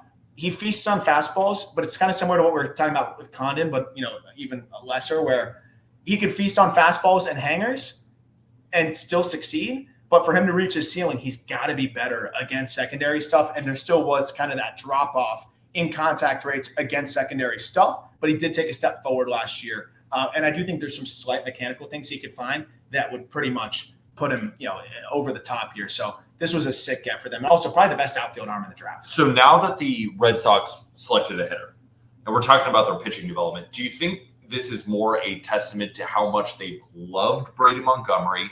Maybe they were a little bit lower on the pitchers, or they feel that they have so much confidence in their ability to develop pitchers that maybe go get the high-end bats and we'll find pitchers and turn them into studs. Is that do you view that as kind of a plan, or? I think that's a good question because I do think Savage is really solid, but they probably feel confident that they could take a prep arm or a later arm and develop him into a Yasavage type. Whereas you're not finding a bat with Montgomery's upside the rest of this draft, other than Cam Smith. Yeah. And okay, they could And have then you taken one of those take two guys. Cam Smith Yeah. instead. Yeah. So I think they felt like, holy crap, we have an opportunity to take a guy that can hit 30 homers. Yeah, maybe Trey Savage was going to be their pick, and then Brady Montgomery fell. I wouldn't be shocked at all. What was the injury? Dislocated ankle last year. So, I mean, it's not a big deal. He should be totally fine. He'll be right back. So, I mean, this organization now, when you look at the position players that they have, No, it's ridiculous. him and Roman Anthony is crazy. Crazy. You have Meyer as well, Kyle Oh, Teal. lefties. I mean, Brady Montgomery's of course the switch, but They got Password too. Janex for free. You know what I'm talking about? Who? Password? Password? Yeah, you know Password. Password? what are you talking about? Yes. John Stinson. Yeah, you know exactly. Yeah, what I'm talking about. John Stinson. Oh, Yeah. the nickname. Yeah. Yeah, his Password. nickname is Password. I love Yoein Cespedes. I mean, this now adding because we're talking about how many of these guys in this class are going to be top 100 prospects. Brady Montgomery, I think the top 10, maybe one or two others are going to crack the top 100. They just added another top 100 prospect with the 12th pick, and they already are among the best in terms of top 100 Just to prospects. relate this, you think Brady Montgomery might be on the back end of the top Yes. 100? Will Seaver King be on it? So, Will and that could change, of course, right? Like if he develops, Yeah, like, I mean, but I'm saying anything right can out of the gate, like right out of the gate, if right we're now as we ranking- sit here. because people Like, love to rank farm systems, right? Like, yeah. oh, this throw is insane. He has an 80 arm in right. I mean, It's- it's former I mean, pitcher. yeah, He's he was throwing up to the high 97. 90s, right? It is crazy. So Do you think he's the best corner defender in this draft, like corner outfield defense? I think Benj. Because I feel like there's a lot of corners. There's a lot of corners, and that's the problem in this draft. Benj, but I think whoever drafts him is going to put him in center. But Benj, if he was in a corner, would be better. But I do think he's one of the stronger corner defenders here. So, I mean, Just an absolute. I can't wait for the savant data on his arm on his arms. But yeah, see that they were showing it on the ESPN broadcast. But my thing with him is he doesn't get as much of that like hip shoulder separation, and Maybe he's they can unlock more of that, and that's then the crazy turn him into a freakazoid. because he's a little crowded, which kind of means like everything's coming forward. He still crushes velocities on time, but if he gets a little bit deeper and has more separation, you have more adjustability for secondary stuff. Change ups in particular were his biggest issue. So I'm like, that really tells me he's not staying back as well. If he finds that, oh my goodness, the Giants were tied to Caminiti, but the Cam Giants Smith have makes a all ton the of sense. Giants have so many good options here. Cam Smith makes so much sense here.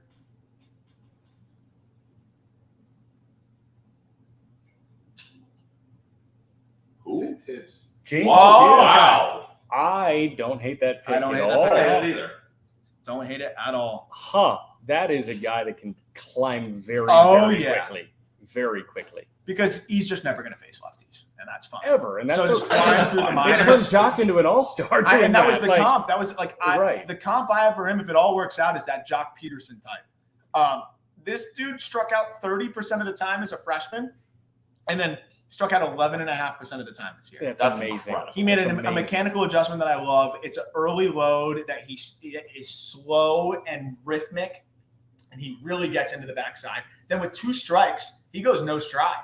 And so that's what I love with him is like, it doesn't work for everybody. For him, it does. He hit 290 with 2 strikes this year. Wow. Like, that's how you slash a K rate. 28 jacks. The nuttiest stat I saw in this draft, right-handed fastballs. He hit 500 against them. What? Yes.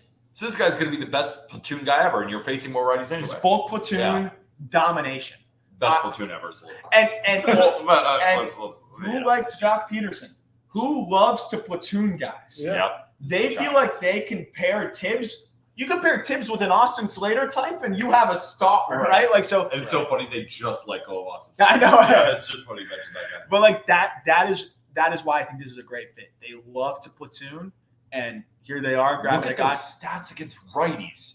438, 556, slugged 1,000 with 25 jacks, 40 walks, 20 strike. That's absurd. I really like this grab, and I think he's a great fit. But he did go 3 for 17 in the College World Series with 6 Ks, so he's cooked. Yeah, so we're out. him and Mookie Betts. Yeah, him and Mookie. They're just not built for the big stage. Just baseball show. MLB Draft live stream presented by Chinook Seedery. By the way, thank you so much to Chinook for helping us out with all of this, and thanks to Colby Olson for decking out kind of the top of this right, with all the Chinook stickers. So Colby's first of all, excellent. I want to say something about these seeds. So I'm a guy that gets sandpaper tongue when I have a lot of seeds. Sandpaper. I'm a huge seed guy. So all the salt, it makes my tongue like not itchy, but it's just like that. It's too much. It's too much. I feel like you know how much salt you ingested. It's like These are my perfect seed. Mhm. First of all, they have all these incredible flavors like hatch chili. Dang, you I haven't tried hatch chili chili yet. on anything. They have jalapeno ranch. They have smokehouse barbecue. They have cinnamon toast. Is low-key my favorite. You gotta Like- try the smokehouse barbecue. Yeah, exactly. That's- Well, I don't want to try. That's a problem. It's like eating it while I'm talking Like a too. couple? I'll take a couple, but I'm telling you, these are the best seeds and they're healthier too. I love them. You tried when we talk about the Cubs. Yeah, go ahead. Cam Smith. These are way better than the like barbecue ones that you get like at the store. That's just so Where- thick. yeah, I was like literally like These are my saliva becomes barbecue. Exactly. These are so good. This has to be Cam It Smith. has to be Cam Smith. There's no other. Also, the Marlins wanted Seaver King. I would love for them to take Savage here. I, You know, picture in this thing. yeah, cool, but like Yeah, cool. Oh, the Mariners would love you, Savage. they would kill for him. Oh my God, the Marlins get Cam Smith. That'd be my Somebody favorite really pick. good is going to fall to the Miami Marlins. No, and they won't pick them. Yeah, that's what I'm saying. What do you mean? I mean, somebody Someone really really good has fallen to the Marlins the last multiple years. They've had Kyle Teal fall to them. They've had Brooks Lee fall to them. Like, I'll see myself out. No, I agree with you. Like a player will fall to the Marlins. Just will Yeah, they someone's pick? going to. Yeah. the Marlins have had the Red Sox scenario. They just punt it every time. This is also first draft for who? Could the Cubs go Cam and For Nitty? the Marlins? Well, first draft for multiple. The Cubs could go Cam and Nitty. Yeah. That wouldn't shock me. High school pitcher just go crazy upside here. Crazy upside.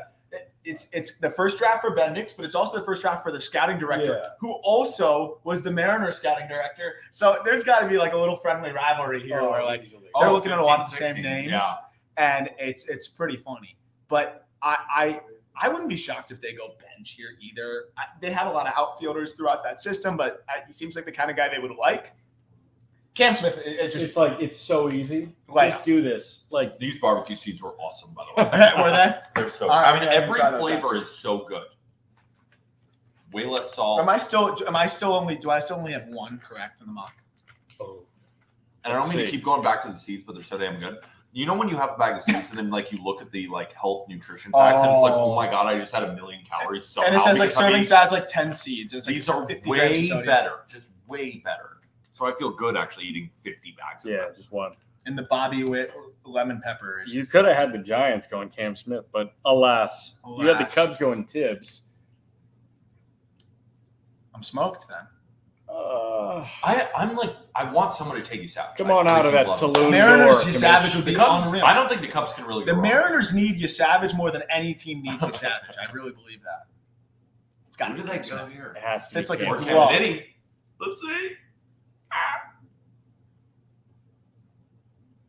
Cam Smith. Cam Good Smith. pick, Cubs. I love Good it. pick. I love it. Needed to happen. Love it. Love it. Good stuff, Cubs. So you liked Matt Shaw? Yeah, welcome I to think the you'll club. like. I think you'll like Cam Smith. This dude. Talk about some of the best progress you'll see. Like freshman year, a little bit shaky, dominates the Cape. Then even better this year. In what was a full season. Plays a good third base for how physical he is. Can throw from all different positions, arm angles.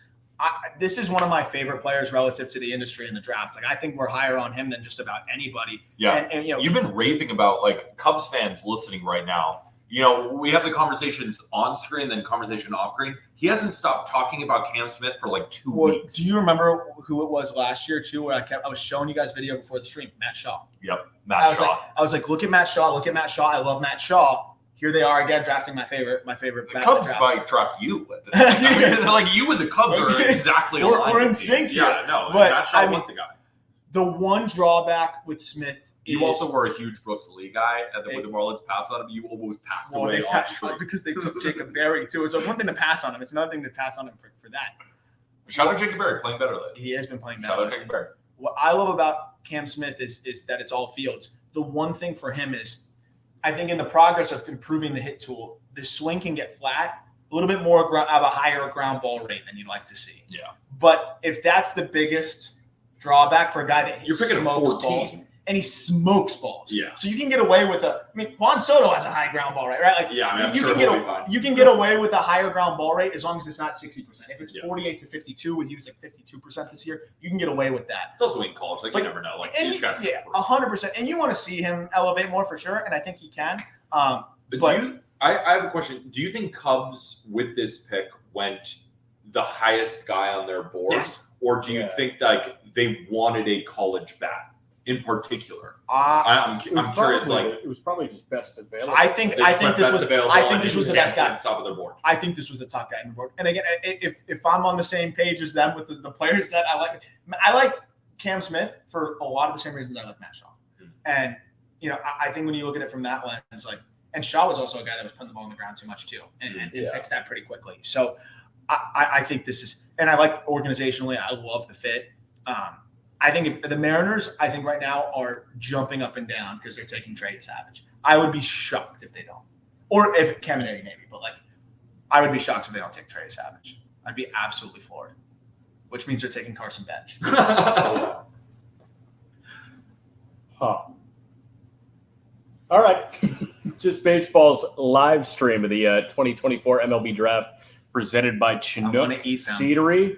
Just go ahead. I Take love a bite. how in that moment we all went into our own minds like, who are the Mariners going to pick? Yeah. And we were all just like going through 4 different options in our head So- and it was just silent. Relatively speaking, I think Cam Smith is one of the biggest steals of the draft. I still think JJ Weatherholt's the biggest, but Yeah.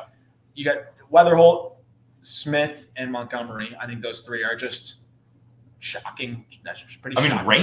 Rayner the Tiger. Rayner's is a up there great too, one. man. Yeah, Best high school player in the draft. You got at 11. Yeah. Like, that's. I mean, you could argue. I mean, obviously. I mean, people think I heard Kylie McDaniel.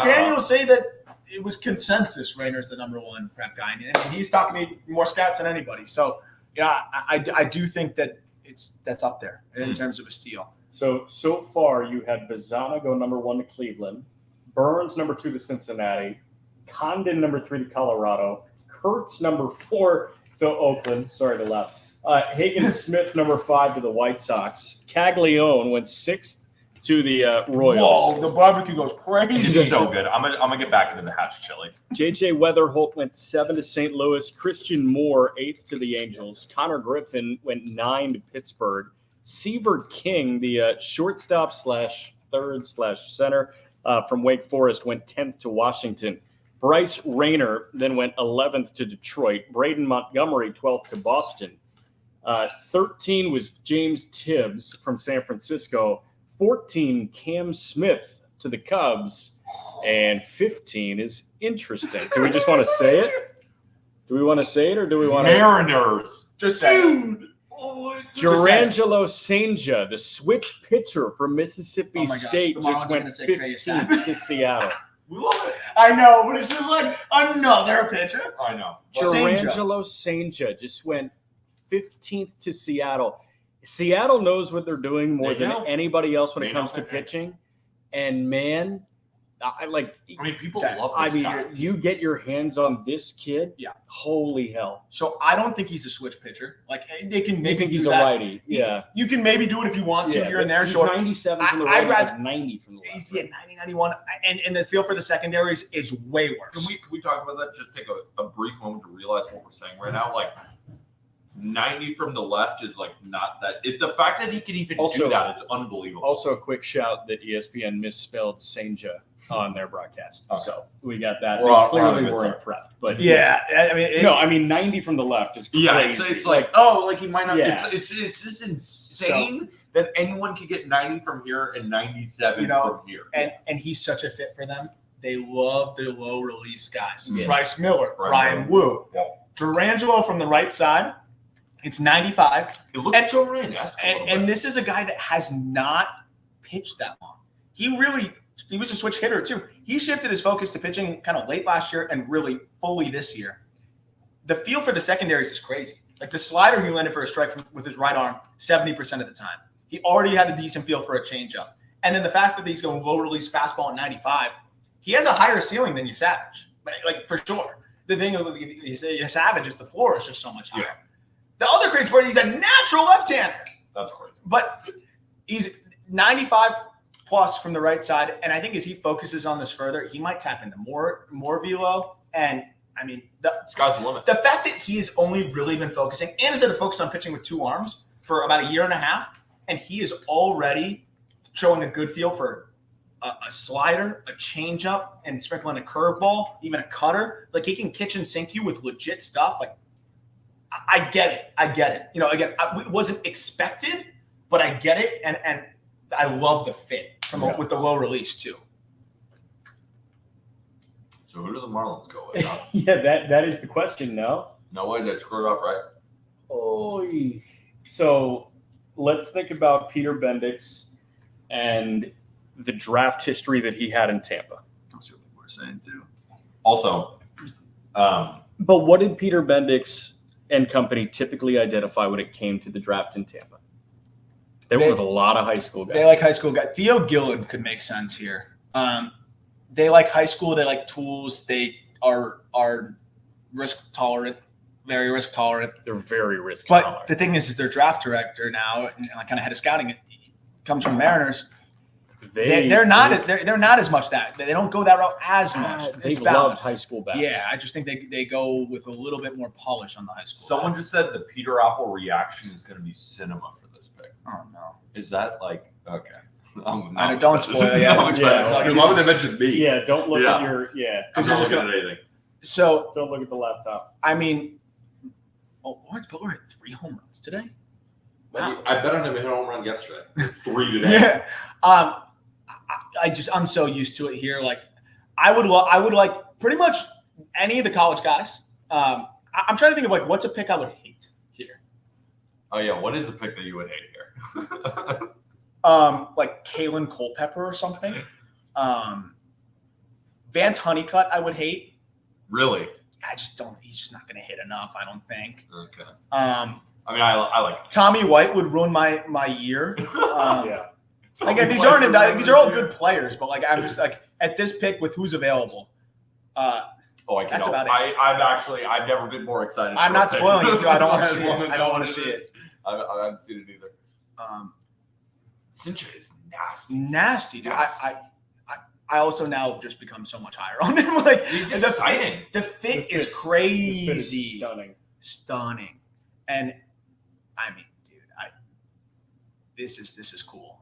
This might be my favorite pick, just because I love how much of the. I mean, the fit is. Marlins can go They're gonna go Caminiti or something. Caminiti again. I mean, but it may be like somewhat boring as a Marlins fan because you keep doing it, but you get Thomas White and Noble Meyer, and then there's Cam Caminiti. But the way Jack's reaction, there's no shot that you're getting Cam Caminiti. So let's just.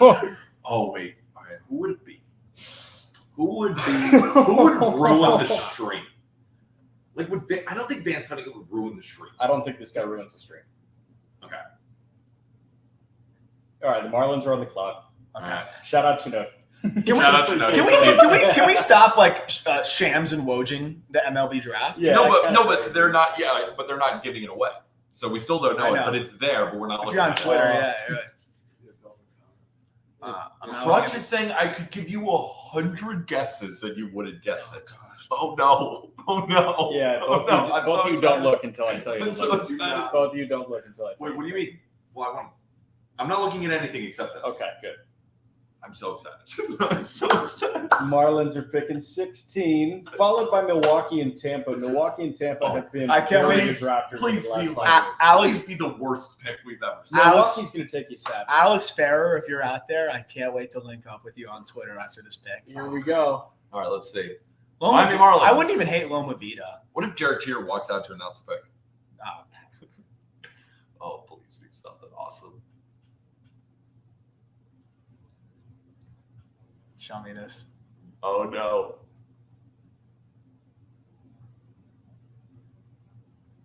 Couldn't even read I his can't lip. even read his lips. Orlando! What in the world? What in the world? The 19-year-old high school outfielder. Okay, so here's the funny thing. We were just talking about Orlando today. I said to Peyton, I do think he's super Second round. Yeah, I thought he should be a late first. That said, what the fuck? They do it every year. I'm gonna just spit up like a little baby. I'm gonna just spit up like a get burped out of that. I didn't even laugh. I'm gonna spit up. Oh my god! Is it to get him out of his commitment to South Carolina? Yeah, I think. It's like you gotta drop this guy high. I think. You gotta drop this guy high, Aram. We gotta get him out of his commitment to South Carolina. Gamecocks. That do you think they save? This might be the first like. What if they go over slot here? This might be the first time they've ever saved half the What slot. if you genuinely though? This might be the first quarter If slot. they go over slot to get him out of his commitment to South Carolina, like, do you disavow him? Yeah. Yeah. I mean, I already like. I'm pretty much there. I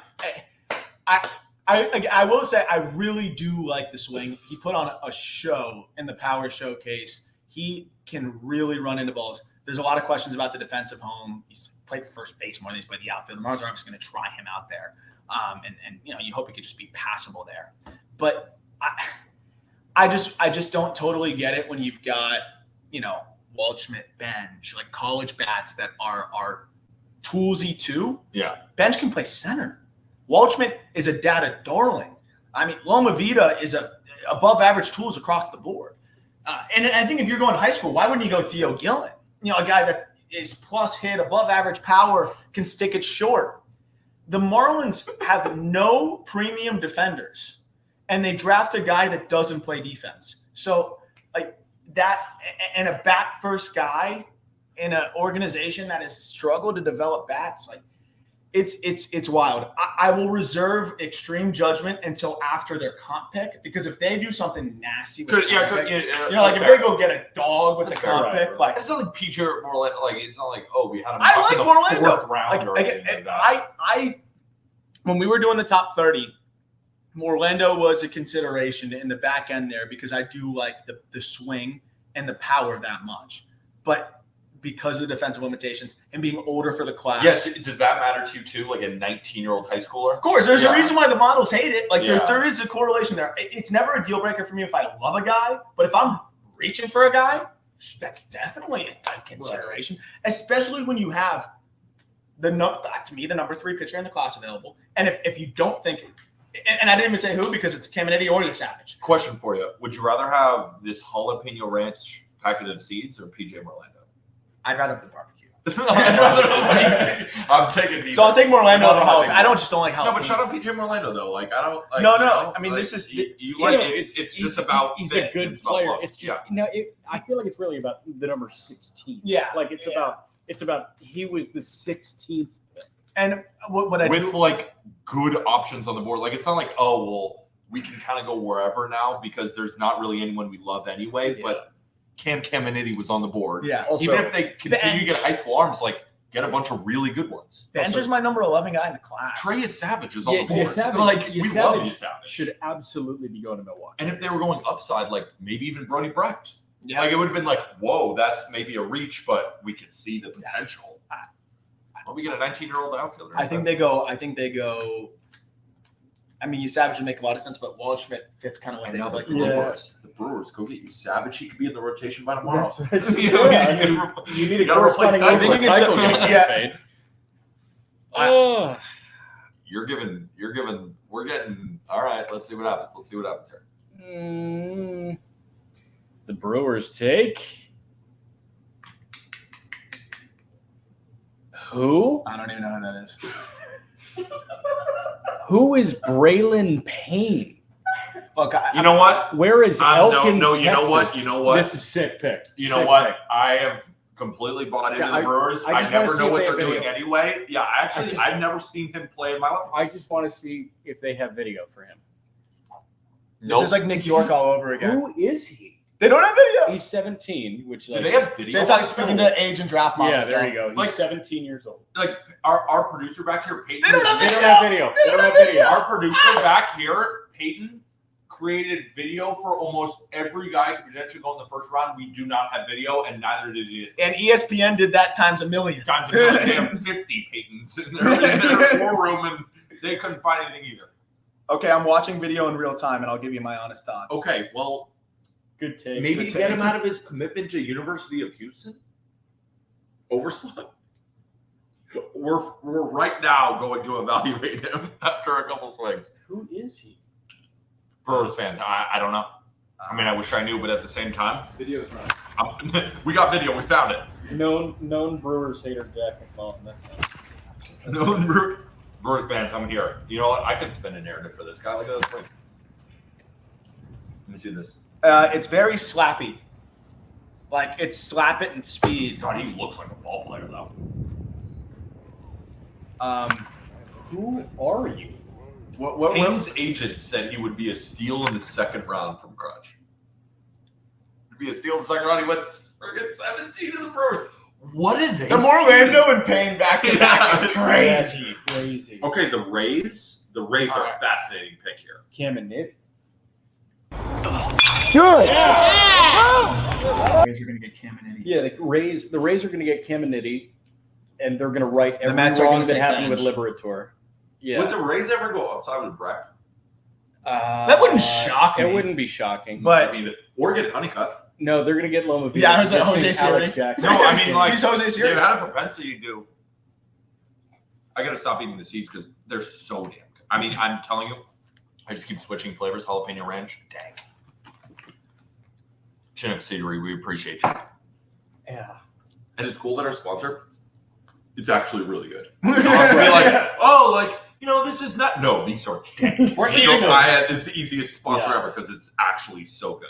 These are my favorite seats. Point blank. I'm not even just saying. Thank goodness, They are because my favorite seats. they sent us I'm 35 bringing them all- boxes. So I'm we're bringing- kind of up. I'm bringing them all home. These are my favorite seats. We got to save some for the giveaway. Yeah. Again, All-Star All right, fine, Village we'll on eat them all. Tuesday. If you're in Arlington, come find us in All-Star Village, and we will give you like the variety. You know what? For how this season has worked for the Blue Jays so far, I hope Trey Savage falls. What is with why is Trey Savage What, falling? you want good things to happen to them? They're in For your the fans, I do. No comment. For the fans, Yeah, for I the do, fans. yeah. You know, Blue Jays fans are good fans. Like I want them to get it. Caminiti, I can see yeah. it already. Yeah. I already see it. And No, this is like yeah, we kind of screwed the pooch on Liberator. Like, wait, time to go get Caminiti. Okay, Caminiti makes the most sense in the world. Like we think he's going to go there. What would be the like among the players left? what would be a super Rays pick? Like, what would be a pick that the Rays make here among Theo Gillen? Theo Gillen, like, okay. who I actually mocked. Okay. So that would be sick if I Okay. could just cash one more in. Yeah. I picked Gillen because they love the high school toolsy guys that can play shortstop. Do you think PJ Orlando was on their big board? No, and they're very risk tolerant. The biggest thing with Theo is injuries. He had a shoulder surgery as a sophomore, and he had a knee issue Feels like as a a rag. junior. They don't care. They don't care. They don't care. They don't care because if he's healthy, Yeah. to me, a healthy Theo Gillen's a top 10 player in this class. Wow. So I really do believe that, and I think we had him on. I think he's like 14th on the big board. And the only issue that he has right now, Who's the best player left on the big board? best player left right now, Yeah. Caminiti, probably. Caminiti, Caminiti by like a lot, right? Slade Slade Caldwell. Caldwell. But also I'm bench. Bench. But those are all guys I'm higher on, I think, than Yeah. the industry. But bench, I just love bench. I can't believe how he was kind of expected to go around here. This is one that I'm just going to cash in and say "told you so." There's in a 6 months. comment in here that I wanted to bring up. The Savage physical got to be bad. That is Yeah, interesting. Did he could be collapse something. long? Yeah. I wonder if that's something. Or Well, people just don't value that high. I don't know. Maybe it's a he combination had a of both. collapse long, came back and shoved against Wake Forest, but his velo was slightly down. Collapse long is crazy. Like, what caused that? You know. This is also a great question from our guy Alex Lyons that always has excellent Mariners questions. Why do you think the Mariners passed on you Savage for St. J? Could be the physical, but we talked about it. I just think Sanger's a perfect fit for what they do. Low release, good carry, insane field of pitch, and they develop so well. You're buying low on a guy that's on an upswing. He's only pitched for a year and a half. Yeah. And really focused on it. I actually Rays. love the pick, Alex. I really did. I'll be honest. Theo Oh, yeah! Yeah! Two, I think you got two of them. Yeah, I'm gonna change my Twitter name to Mel Kiper. I love It's this so guy. funny. I asked who's the most Rays pick Yeah. possible. Theo Gillen. And it was I exactly love this guy, dude. I do. It's just the health. that. It's also so funny sometimes watching like high school baseball highlights, like on ESPN. Like, look at that park. Yeah, that's cool. I mean, so this is a silky smooth swing. It is plus speed. It is great actions at short. The only issue is the arm. He had labrum surgery. So you hope that the further he gets away from that labrum surgery, the arm strength can come back. Worst case, you put him at second, plus defender there. He could potentially play center as well. So I love the pick from that lens. It's such a smooth, like backspin generating swing. And the field of hit, I think, is comfortably above average. You're getting above average hit, above average power, plus speed, ability to play short. And if he moves somewhere else, he's going to really perform there too. I really like this pick. I obviously mocked it for a reason because I thought that this is the exact type of player that the Rays capitalize on. And, Carson Williams was a risk as well, and for different reasons. But I love this here. This is also so funny because like the Rays love doing this where he's going to go to the complex and then next year he's going to be in low A for the entire year. And then he's going to go to high A for the entire year. Then he's going to go to double for the entire year. And then he'll just he has time to kind of sit in the Rays incubator that they create top prospects in. Yeah. And They've done that with Carson Williams over the last, 4 years? Yeah. And you know what I love? I just when you were just talking about the Rays progression, you unlocked a thought. We had Trey Morgan on the call up. Yeah. And Trey Morgan was joking that we were talking about just how the Rays help him develop and what his experience has been there. He says second to none. But he had been banged up a little bit this year because he plays so hard. He's going so crazy at first base. He's diving. And he said the trainers are all over him. They have more trainers than he's ever seen in his entire life. And he was saying they literally are in his ear saying, you got to chill. We want you to play hard, but this is how you do that. They are very – and I know you look at the big league team and you're like, oh, everyone gets hurt. It's because of the arms that they target. They are trying to keep guys on the field in the minors, and they've done a good job of that. You look at their prospects. They have kept them healthy. They've invested a lot of money into that. And, that was a connection there. We just had Trey Morgan on the call-up, and he specifically talked about how his experience, they are different level with the training and the physical training. So they'll be careful with him.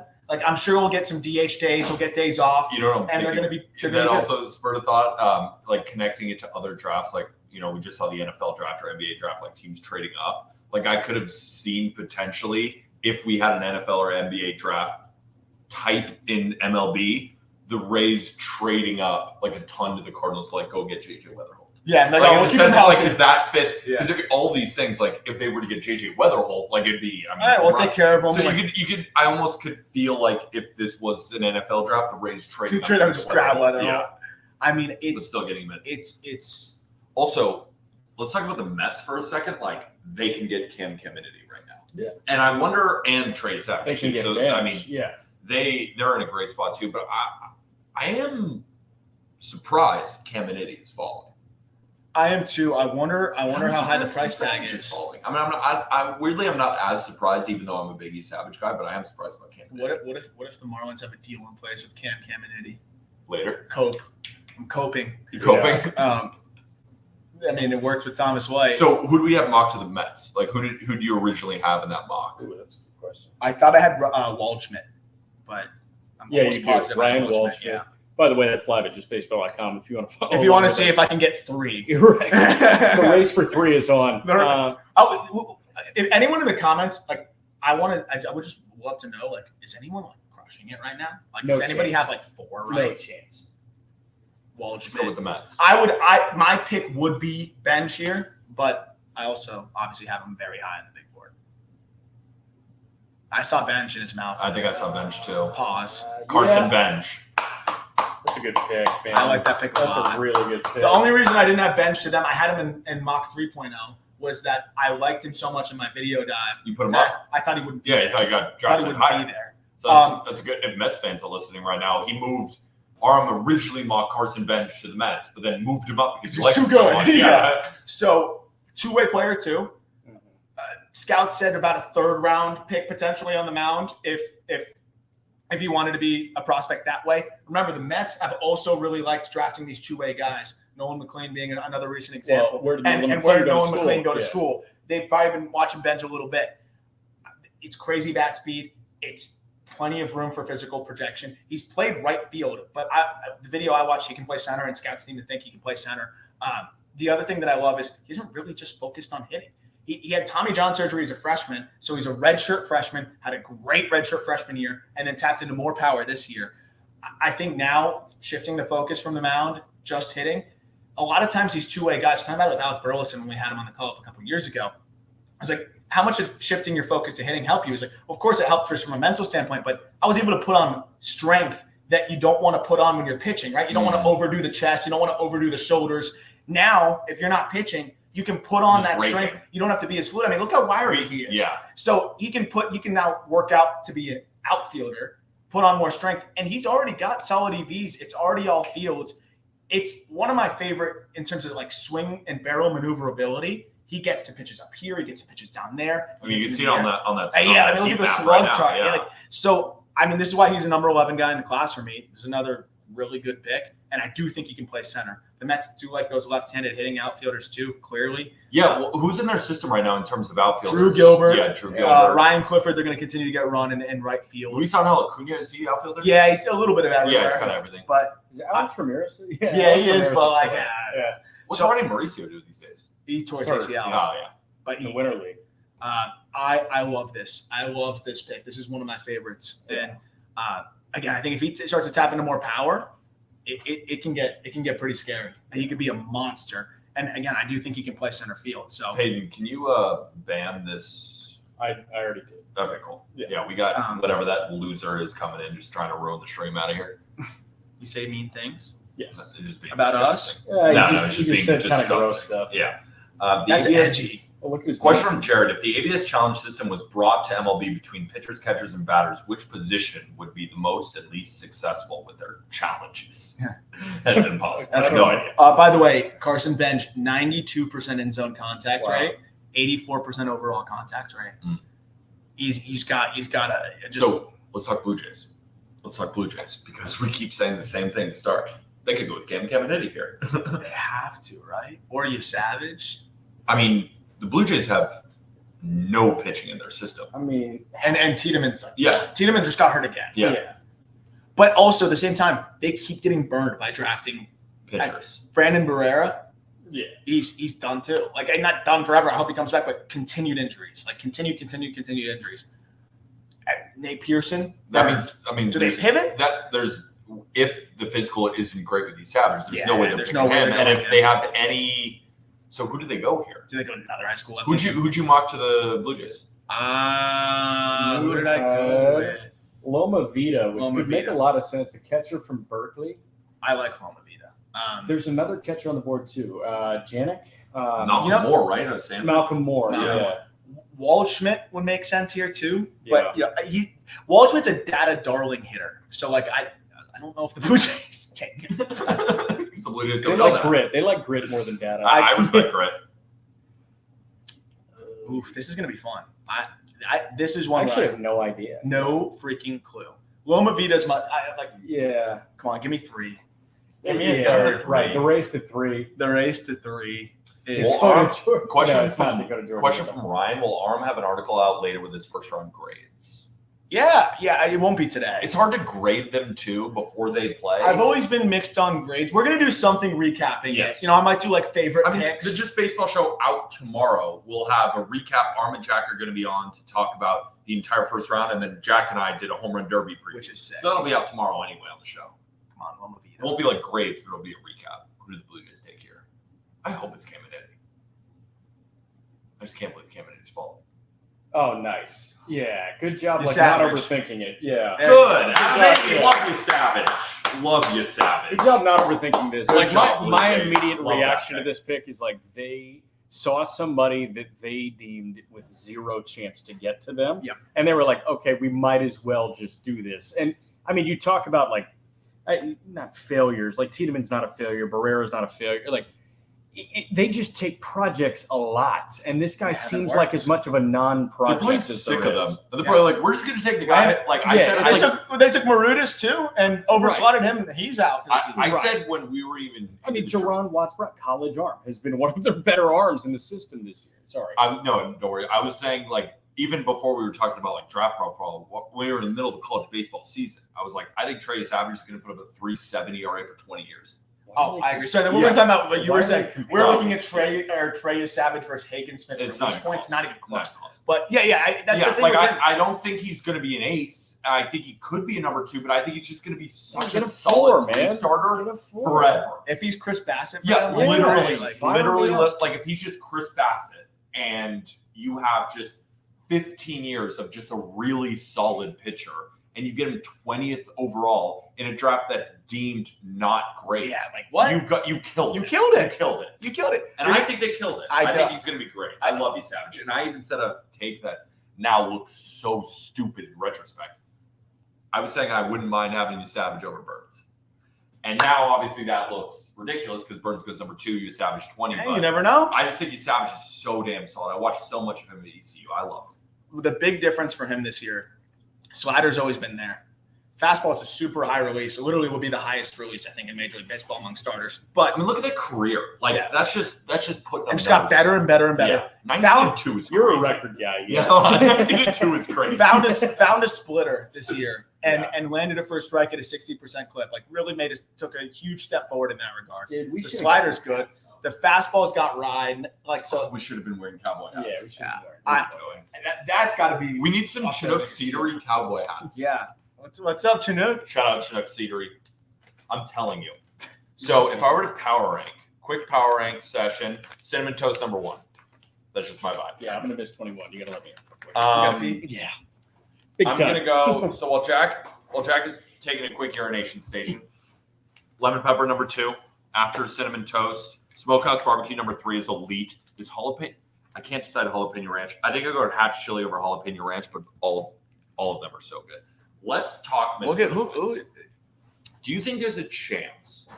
they don't. Because the Twins they've been losing pitching lately in their system. Think about it right now. Who is some elite Twins pitching? They've been prospects? developing pitching as well as anybody. Bring in Cam Caminiti. Yeah, right now. Zebby Matthews is the most improved pitcher in minor league baseball this year. And I mean, he's been a monster. He's going to be a top 100 guy when we update again and graduate guys. I mean, David Festa. I know he didn't have a great big league debut, No, but this guy made a huge leap this year. He got to the big leagues. Like No, but I'm saying do they have Charlie Soto last Do year. they have a guy in their system right now with the upside of a Cam Caminiti? because the upside of Caminiti is massive. I mean, the upside of Caminiti is as high as. At this point, people might have said Marco Raya before. I don't think so anymore. So no, I don't think so. So he would, and they do have a ton of pitching, but aren't a lot of their best prospects like Emmanuel Rodriguez? Like a lot of them are bats, right? Emmanuel Rodriguez, Walker Brooks Jenkins. Lee, Yeah. Walker Jenkins. It's just and their offense. I know this doesn't really matter, but the strength of the Minnesota Twins right now has been there. They've got a Their lot. bats. I mean, their bullpen is awesome, but I don't see how you. I think you just go Cam Caminiti here and you don't Take the overthink best it. You get the prep arm best in the prep arm class. in the class. Like at 21, that's absurd. I'm with you. If not, Not a ton of catchers in that system either. They could go with a catcher. no, I here. can see Loma Yeah. too. I think they've been rumored to be like tied to some catchers. I had them taking Caitlin Culpepper, but I didn't think that this many good players would fall this way. So Culpepper would be surprising and be a reach. So I mean, Caminiti is the best player available. Yeah, you just go Cam Caminiti and you have a great draft. You get your first round pick. You got the best prep arm in the draft, and you just go on your merry way. And Twins fans can be like, "We did the best with what we could, and we freaking nailed it." Well, and they want to buy, right? So Yeah. like, if you're going to buy, you might trade some of those arms. Like, Yeah, just we're add gonna be another mocking one. Caminiti to some other places soon. or at least the other guys, right? Like, yeah, so I think that makes a lot of sense. they could go Walshman too. I- But the thing is, they have so So many many freaking outfielders. outfielders. It's like, I mean, they could just view him highly. Malcolm Moore's a good one. Be interesting to see who they go with. This is going to be one of the, and this is crazy because whatever they do, like think about. People are saying Aram Go called it. Aram's been killing it. So I got Caitlin Culpepper. did you right? get Kalen Culpepper? Let's go. Is it Kalen Culpepper? No way.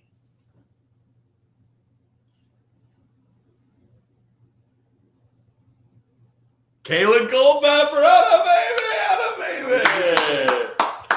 Kalen Culpepper, shortstop, Kansas State. What do you think about the pick, Arm? I mean, you mocked him. I there, love but, it. It's great. Honestly, like, it's kind of a reach. Yeah, I didn't think the draft. Oh, look at him. That's awesome. He's crying. I love that. Fascinating, though, they didn't get Cam. Something must be Yeah, happening his with price Cam must be Caminiti. outrageous. It must be something because this doesn't really. Why reclassified out Where's he outrageous? committed? Caminiti? Yeah. I should know that. Are you looking it Vanderbilt? up? Is it Yeah. Vanderbilt? He's an Arizona kid.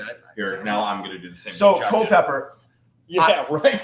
Also, when Peter comes back, I want to discuss the design of that restroom. Like, that is the most poorly designed Okay. bathroom I've ever seen. Culpepper, I finished the year as strong as could be. Absolute monster down the stretch. And it seems to be that teams really like to see that. Yeah. The way that you finished the year, did it on the big stage, rocket for an arm. Yeah. His range is a little bit fringy for shortstop, but the actions are great. So I think he can stick it short. If you move him to third, he's a gold glove caliber defender.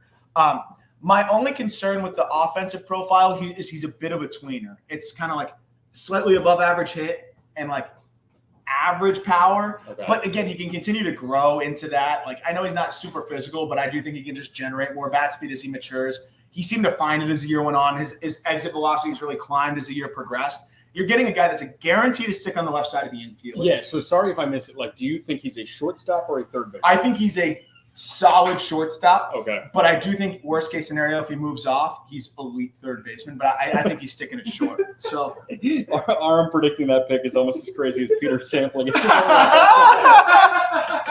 So for those who don't know, Peter sampled like it was an ice cream shop at Chipotle. You got a sample So- at Chipotle. I was floored. All right, so Kalen Culpepper goes 21 to Minnesota.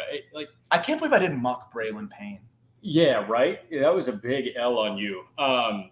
Okay, by the way, just baseball live stream for the MLB Draft. It's presented by Chinook Seedery, the fine folks over at Chinook Seedery. And Peter's been really getting into him. He kind of like He totally, power ranked him. but like he also totally messed up Yeah, the well, beauty it's on of brand. the aesthetic. That's Right? on That is brand. actually Let me make a perfectly on mess brand. and leave it. Right. Cam Caminiti is committed to LSU. LSU. And Uh-oh. this is, I know. We talked about, Oh, here, I would sure it's one.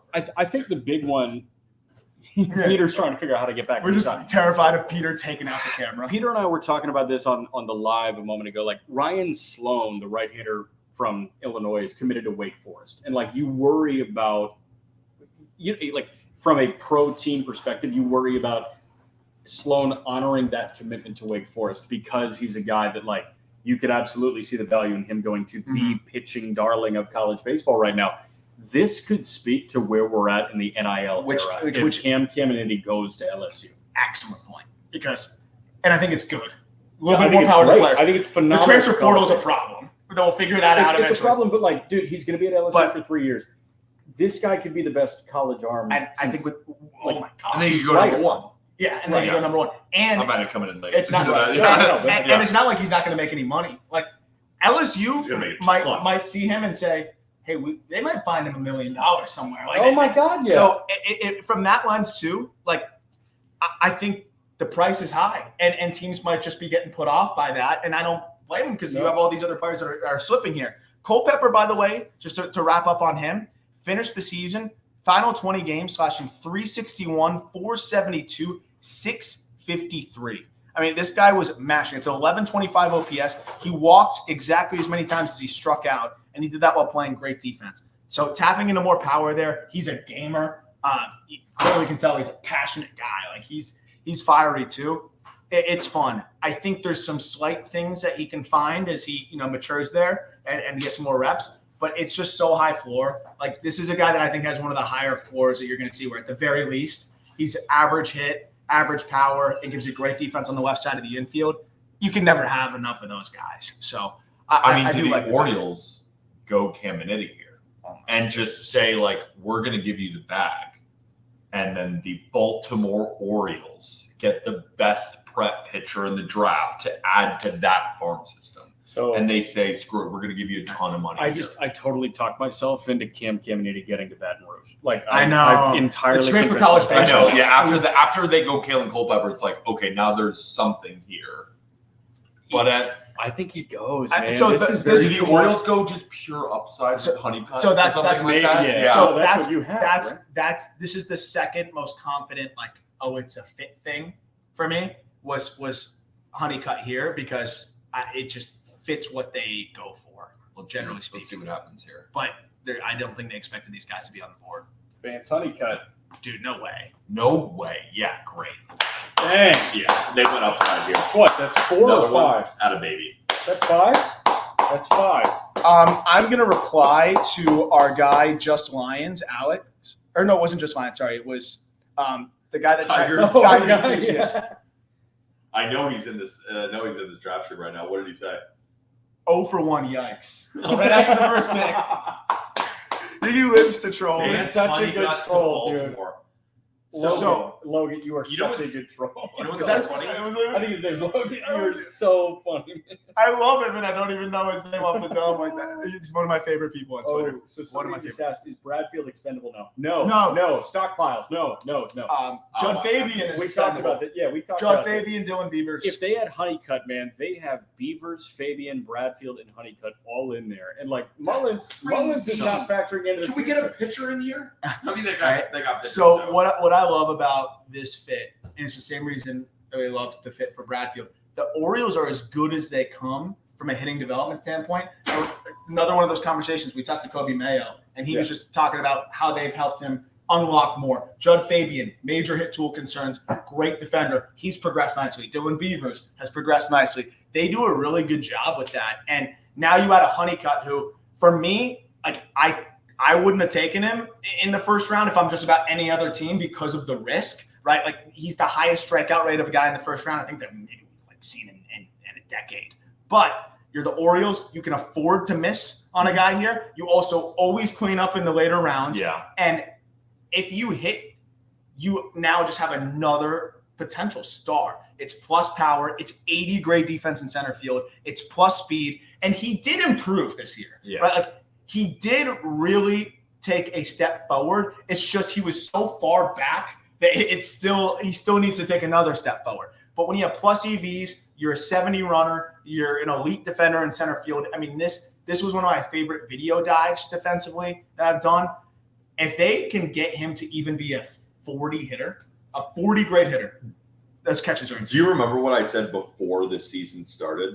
Like before the college baseball season started, I was like, I wouldn't be shocked to see Honeycutt go 1-1. Just because of how unbelievably tooled up he was. And I was like, if he cuts down on the K rate, he could be like a 30-30 guy with elite defense. Yeah. And I was like, I feel like someone could potentially go with him at number 1. If he's a 40 hitter, Dodgers Caminiti. oh my gosh, oh, they're gonna do it. If he's a 40 hit, he's not only an everyday player, he's a well above average one. No, Right now, it's they're gonna go. You're gonna get 6. They're gonna go Brecht. They have to go Brecht. they're gonna go Caminiti. No way. But that fits fun because they can be patient with him. They can help him with the hit tool side of things, and Our guy's back. and now you can trade Yeah, we get Fabian easily. You can trade Beavers easily. It's a different account. He's Yeah, literally you created logging a new account. I blocked him. We're good. Sorry for that in the chat, people. Apologize for that. We're kicking him out immediately as soon as he comes back in. I don't know. They really just The comp, people are asking for the comp on Honeycutt. My comp is Jose Siri. Yeah. But there's more upside as a more complete player. Yeah. And I think there's already better swing decisions. But my comp and the median outcome is Jose Siri, which I think you'd be pretty happy with late in the first. Oh my gosh. So I mean, that's the thing. It's like I gotta try one of these. these try this. I gotta try the barbecue. the MLB draft too. It's like everyone wants the comp to their player that they drafted to be some Hall of Famer or some superstar. It's like late in the first. if you dude. get a late first rounder that ends up being Jose Siri and gives you 15 to 20 WAR over a career, like I mean, you're jumping for joy. I mean, that's an incredible outcome. Of So course. Vance had to get to Jose Siri at the 22nd pick in a draft that is It's light, relatively yeah. light. I mean, it'd be an incredible thing. But there's a reason he's 22. These are so good. So good. I mean, all of the flavors are so good. What's the That's point? the thing. I was trying to power rank the flavors, and I was like, well, I haven't tried some. And then I tried the jalapeno ranch. I'm like, well, that's thick too. No. Stop the stream. Stop the stream. I'm trying to eat these. I know. This is so Man, good. that's crazy. They're like genuinely like. So tasty. Dodgers, the fact that the Dodgers could get Cam Caminiti It's crazy. is Who else would they go instead? Like, let's say for Brecht is example, who I mocked. let's say Cam Caminiti is just unsigned. Unsignable. Yeah, just Yeah. like he's not going. which I think he's encroaching on. And also, like, it doesn't make a ton of sense for the Dodgers because they're always going to have a smaller bonus pool. So they'd be pretty True. chalked. Yeah, they would They'd have be- to go all in on it. They literally have to think that Caminiti is a star Is like the best pitcher because in their the hands are draft tied. The outside rest of of the way. They Berkeley. literally have to take, like, seniors in college, Yeah. like, the rest of the way. How about Slade Caldwell here? Oh, that's one of my favorite. Slade Caldwell is, I think, my Best- favorite. best Like player available. relative to everybody else, I think I'm the highest differential was. Like Cam Smith was your guy. Yeah, Slade and Caldwell was your guy. I'm obsessed with Slade Caldwell. Yeah. Like I really am. Also, I love how are they deciding which prospects they show? I don't know. It was like Robleski Justin and- Robleski and Josue DePaula. I could see them going Cash Mayfield here because he'd be cheaper, Right. and then on the Save back up end, later. yeah. And I do like Cash. I wonder if they go Brecht. I hope.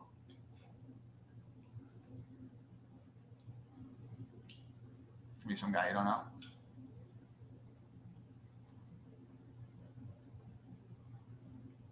Oh, I had a feeling. They took the quarterback, Kellen Lindsey from high school or from Hardy High School in Florida. I don't love it, but Interesting. if anyone can get him right, super toolsy, super fun. I don't like the swing, but again, he's a high school guy. He's playing multiple sports. Like he can develop. I wonder if they, what. So put But even look at present this. 20, I tell you, I hate the swing. sad. Look at this speed. I mean, He's an 80 first of all, runner. what He's the did- fastest guy in the class. Put your mind in the Oh, mind that swing. of Andrew Friedman. Like, put your mind in that. Why do you think they picked him here? Upside. Like upside. So what is that upside? It's elite speed. I really don't like the swing though. Oh my goodness, it is really. We were first. But I think they're I seeing. don't know if anybody noticed. We were first Yeah. on this broadcast. Also, with Peyton that pulling highlight. Kellen Lindsey video is Yeah. crazy. I think that Yeah. I They're think amazing. the upside is one of the fastest players in Major League Baseball. Great defender at shortstop, and develops into an above average hitter.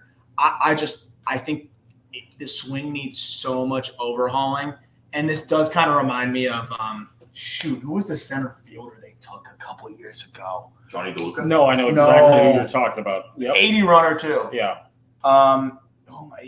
He so quickly fell off the map, Mm-hmm. and I didn't like his swing either. I mean, if we're talking about upside here, the Braves going Caminiti. Oh, they would love. Yeah, I mean, that's their guy. But Well, he them, might be them going Brecht makes Brecht a lot of makes a ton of sense. sense. Brecht or Caminiti is my prediction. I think it's actually Caminiti seems unsignable at this point. I think you laid it I out think with it's him going to LSU. Yeah. I think it's correct. Do you remember who the pick was? Yeah, I'm trying to remember. As a Dodgers fan, I'm definitely confused, but at the same time, this team knows He how went to first draft, so round, I'm not too worried. Honestly, that's a good take by a He's Dodger a fan. fan. Like, it's like, I don't really understand the pick, but I trust my organization that continues to churn out. I mean, these you're guys, so getting it's like, you're I get getting it. you're getting arguably the best athlete in the draft. Are you talking Really? Jalen Kendall? No. You think he's a More better recent. athlete than Honeycutt? Kendall George? It's close. Wow. It's close. Not Kendall George. No. This was like multiple years ago. It might have been like a second round pick over swap then. 21. I believe it was 21. It's gonna drive me nuts. Who do you think the Braves go? Do you agree with us, Brett? I think Caminiti makes sense. He might just be unsignable. Yeah, I think he might be on time. Was anybody saying anything about that? Though. No. Or I haven't checked. Because that just seems to make the most sense. They love prep lefties. He's massive ceiling. Look at the. Look They at don't this. give a shit about the bonus pool after that. Look how Kyle described us. Aram is the prospect guy. Jack is the soothing voice, and Peter is the instigator who knows how to ask the right/wrong questions to allow for more interesting conversations. I think you kind of nailed that. That was an unreal description. It's gonna drive me nuts. Yeah, I'm using Command F. Why is Cam falling? I think it's signability because he's It's committed got to to be LSU, signability. and he's probably asking for a ton of money, and no team wants to match it. It's gonna drive me nuts. Who am I thinking of? That's a good. I don't know if this is accurate, but if it is accurate, it makes sense. Why would Cam be attending the draft in person then? That is a good point. Wow. I haven't seen him. He might I'm have sure a he's promise. Maybe the Braves give him a promise. Maybe Like, the I Braves just don't said. see him falling beyond that. And also, if the Braves don't take him, the Padres absolutely will. Oh, I'll bet on that. And honestly, if the Yeah. Padres don't, I bet the Yankees would. The Yankees do like arms too. Like, If we get Cam Caminiti, Especially with his uncle. if we get Cam Caminiti, you guys are never going to hear the end of it. Because I'm going to feel right into our life. $1 trillion. why am I forgetting who this is? If Peter gets an hour to ramble about baseball, where does that go? You don't want to hear. Jake Vogel. Jake Vogel. Jake Vogel. It's How does giving that me work for him though? Where's he at? horrible. He's Horrible. High A. They gave him 1.6 mil. He's in high A hitting 180. Okay. I hated that swing. Better from the go. 150. But also, I mean, we're talking about a better player here. Like, I don't want to compare it to that. But Looks like the Braves are doing exactly what they should. here and the Braves still That's crazy. biggest steal of the draft, huh? Mhm. It's up there. Good for you, Atlanta. No, fuck 'em. You did something everyone else is too chicken shit to do. Oh, Spain won. Spain beat England. That's cool. Who cares? Cam Caminiti. You know what? One of the best picks of the draft. That baby Braves. That baby Braves. The NIL era in college baseball is dead. It's dead. dead. This is, I mean, I watched him throw in the state title. I watched the whole start. It's super impressive. Fastball that gets crazy ride and run. He's mid 90s. Cross body delivery, which I actually like from these lefties that can fill up the zone. It's going to be, this is a dude that will hit the ground running in Pro Bowl. I really think so. Like, it's not going to be a slow burn at the complex type of thing. Like, he is going to be able to handle aggressive assignments. Could this be an Owen Murphy thing? I do think it could be an Owen Murphy type of thing where the fastball dominates at the top. The one concern with him, and I think something that may have maybe skewed the draft models a little bit, is he doesn't have a great feel to spin it just yet. He's more of a pronator than a supinator. And yeah, that's okay because the fastball is elite and the changeup works well off of it. But he's played around with some breaking balls. Sliders started to look better, and I think that's enough for a team to feel really good about it. I love the cross-body lefties that get ride like that. It's going to play. And the Braves just got a really good one, and they've done really well. 17. I mean, Reclassified. like, do you think the Braves went into this? Like, do you think they had a feeling Caminiti would fall to them? No. Do you think that it just fell into the lap? And, No. like, There was legit smoke, and the Angels sent a full team to go watch Caminiti throw. That's an 8. That's our guy. That's our Tigers, New York Football Giants enthusiast. Arm stressed. Oh, that's I didn't realize that that's the same person. Yeah. So, Stressed about what? I don't know. so the Braves, Oh, first of all, are we sure they're going to sign him? yeah. Yeah. Yeah. So the rest of their draft is going to be tough. because we were talking about the Dodgers. Yeah, let me see. The bonus pool money. You get even farther. I mean, one pick later, the Braves. Here's the other interesting thing. It might just be like, you know what? This is the Cam Kennedy draft. We love him this much. Yeah. You know, we're not Yeah, gonna. absolutely. It's not. We're gonna have to. Well, the figure out how Braves to do it. slot. I mean, they don't have a ton, but they do have. They're not the worst. They have more. They have 7.76 million to work with, which is more than the Giants, the Phillies, the Rangers, the Dodgers, and the Astros. Okay. And slightly less than the Yankees and the Blue Jays. So they are so good in those later rounds. I think they'll take a 4-year college guy, save some money, and then they'll draft a couple sneaky arms. I think they always do a good job of that. Cam Kennedy's nephew. Ken Kamenetz. I said Ken Kennedy. I thought you said Cam. Oh, I meant Ken Kennedy's nephew. Yeah. Wow, he was definitely roided up there.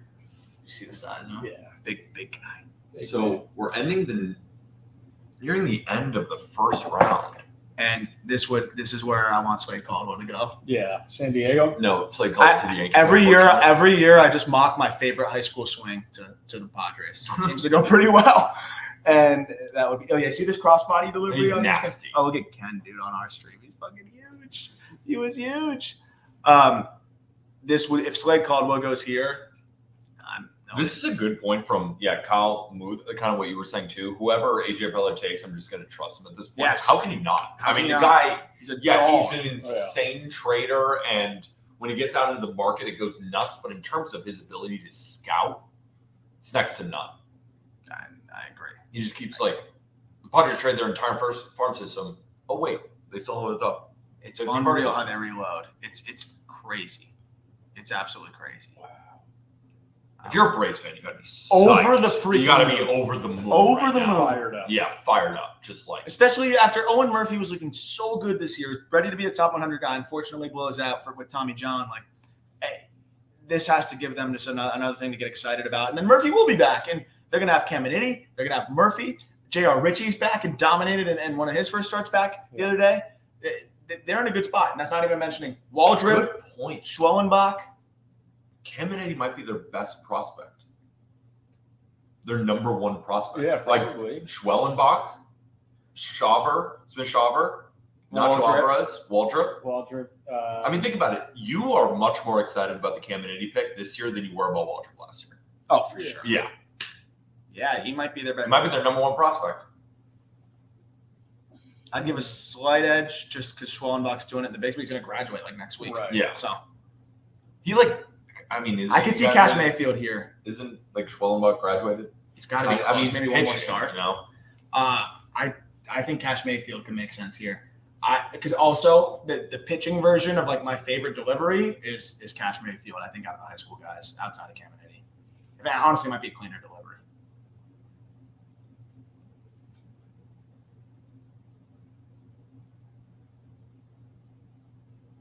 Cash Mayfield. Cash Mayfield. You saw Manfred's eyebrows raised, like, oh, his Yeah. name is Cash. Like, okay. I like Cash. I like Cash Mayfield. All right. Left-handed pitching prospect, huh? super clean delivery. Oh, do you see his photo? Was the bow tie prom photo? Another crossbody guy. That's Yeah. beautiful. It's 3 pitches for a strike. It's a smooth, repeatable delivery. He saw a jump in his velo this year by a couple ticks. I really like Cash. This is a great get. Dude, he Look at the took his picture. He took his prom photo like it was in the 1990s. Yeah, holy shit. That's crazy. This makes a lot of sense. Again, the pitching version of Slade Caldwell, it's just the best delivery. This is Snelling, It's man. Like easy. Snelling, it's Look how smooth and repeatable. Also, are we going to talk about his eye black looking fire? yeah. I mean, the cross down kind of like Francisco Alvarez. I love that. no, I mean, Two-time Oklahoma high school Gary played. that's crazy. Damn. Did he hit? He might have had to have. He's a two-timer. Yeah, that's what I was thinking. I was just like, all right, yeah. All right. Yankees are on the clock. Yankees Oh, on the clock. Dakota Jordan's going to be so Oh. good here. So good. Please let it be Slade Caldwell. Tommy White. I wouldn't even mind Brody Brecht if it's Tommy White we're shutting down the show. Yes. Oh, Waldschmidt would be good. But it Tommy doesn't White. fit the bill of what they like. I would like Ryan Wald. I would like him too. I would like that catcher out of Cal. They're drafting a high school guy I've barely heard of. You know that, right? I know. Please, Let me- Caldwell, please. They always do Who this. do you want here as a Yankee fan? It doesn't matter. They're taking a high school guy that you've barely heard of. No idea. Like you already know the pick. No, but Oh, that's just what you're saying. I'm looking at the. Oh, what is William Schmidt? Oh no, he went to LSU. Yeah. So Yeah. we don't got him anymore. No, it's ridiculous that he made people scout him before. Yeah, What a loser. you need to put the disclaimer out to not scout you. Yeah. Actually, I'm not. Chad, I can't look at the chat right now. We gotta lock him. My prediction: who's a random shortstop that was expected to go? Yeah, in like the a second George round. Lombard, but Tyson even Lewis. good. Tyson Lewis. No, we need Slade Caldwell. Wait, scroll a little We bit. I wanna need- pick a name. I would take a chance on Brody Brecht. I would. I'll tell you when to stop. Just do a fast Jersey scroll. kid. I would take one of these catchers Peyton Stovall. as long as it's not Tommy White. No, I think I also don't look. Eat it. I'm not looking. Don't tell me. Peyton's watching. Yeah, By the Peyton. way, shout out Peyton Guinness, who has been hammering the production of this live stream.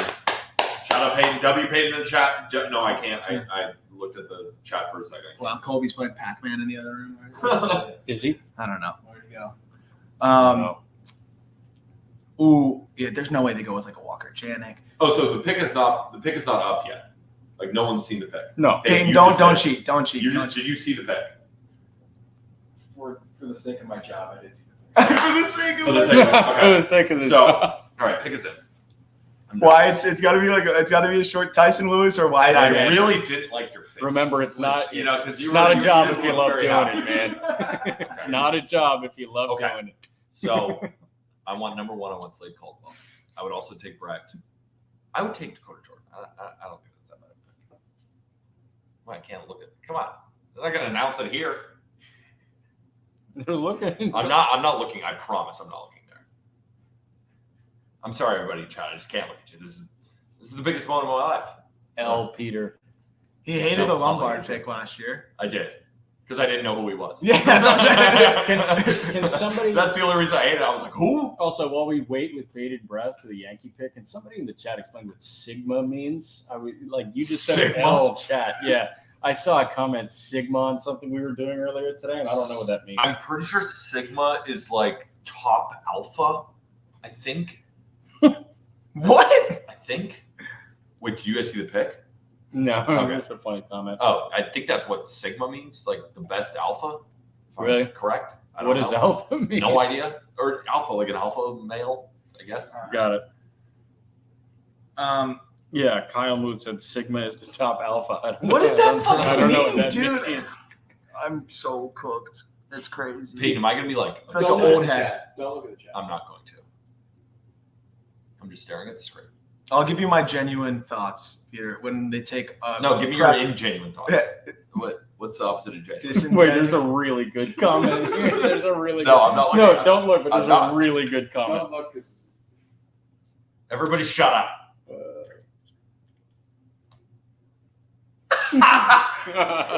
Stop doing this to me, please. No, No, it's just a good joke about you. The It was just a comment. good joke great, about go. you. Oh. No, I mean, no, we could tell him that. I think it was a joke that, like, it doesn't tip off the pick. Oh, no. He said Cashman's going to make such a bad pick that Peter's lips going to swell up again. Just my entire face on stream just inflates.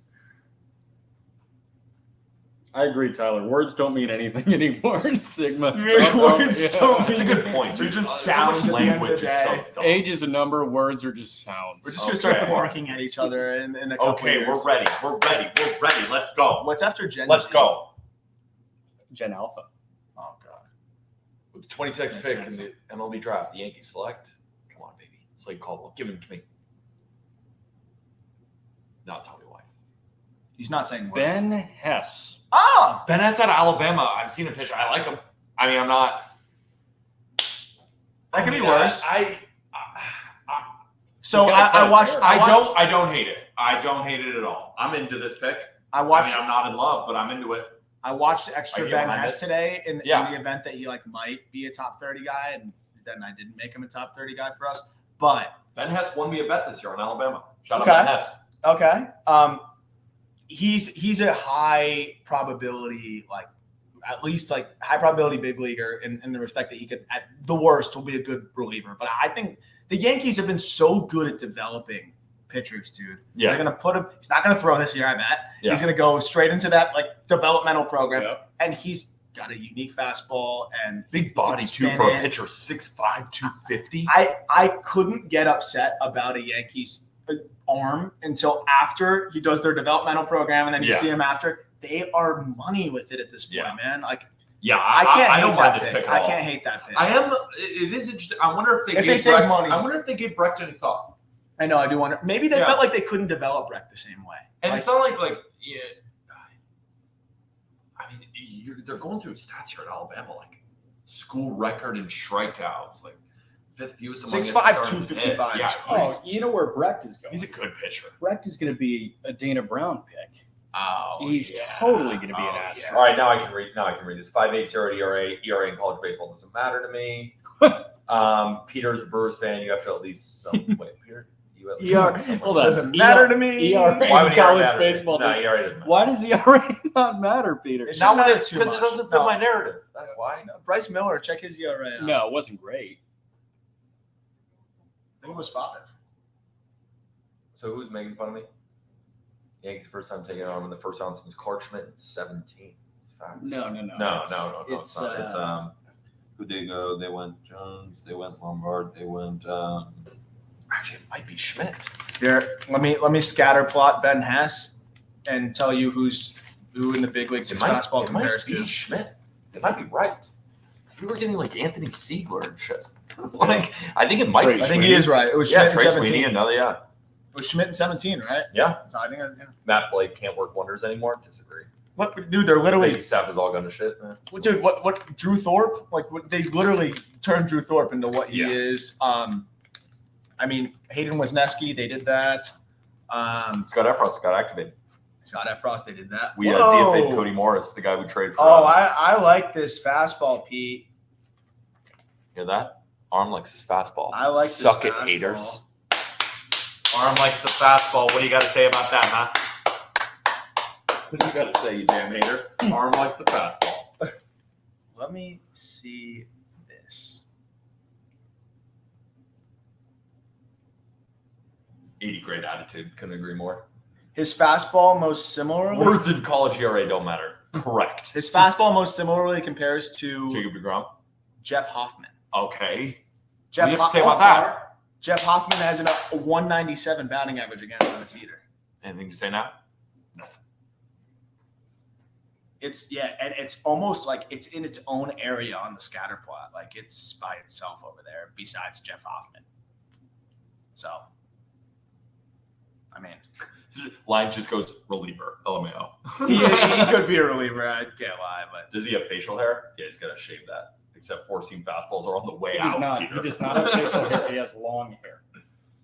No lip swelling tonight, folks. We ain't swelling shit. That was a good pick. I'm in. Ben S. Ooh. Welcome to the Yanks, baby. his slider's similar to your boy Bowden Francis. Nice.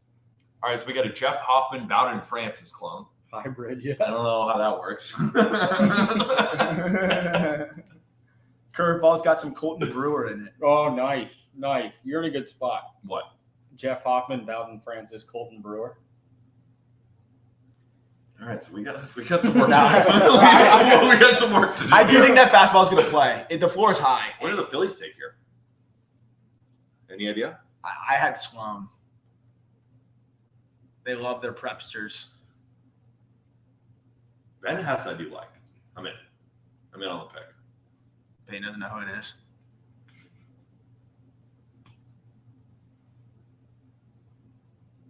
Who the hell is that? Dante Nori. Welcome to the Phillies. We don't know who you are. Center fielder from Michigan. High school center fielder from Michigan. What, want to see him for the first time? He's North old as High School in shit. Michigan. He's We want almost to see him for 20. the first time. Peyton is balling right now. Do we have video here? Dante Nori. Good baseball name, though. Wow. Look at Peyton, man. Look at Peyton. We got video before ESPN does. Shout out Peyton. W. Peyton.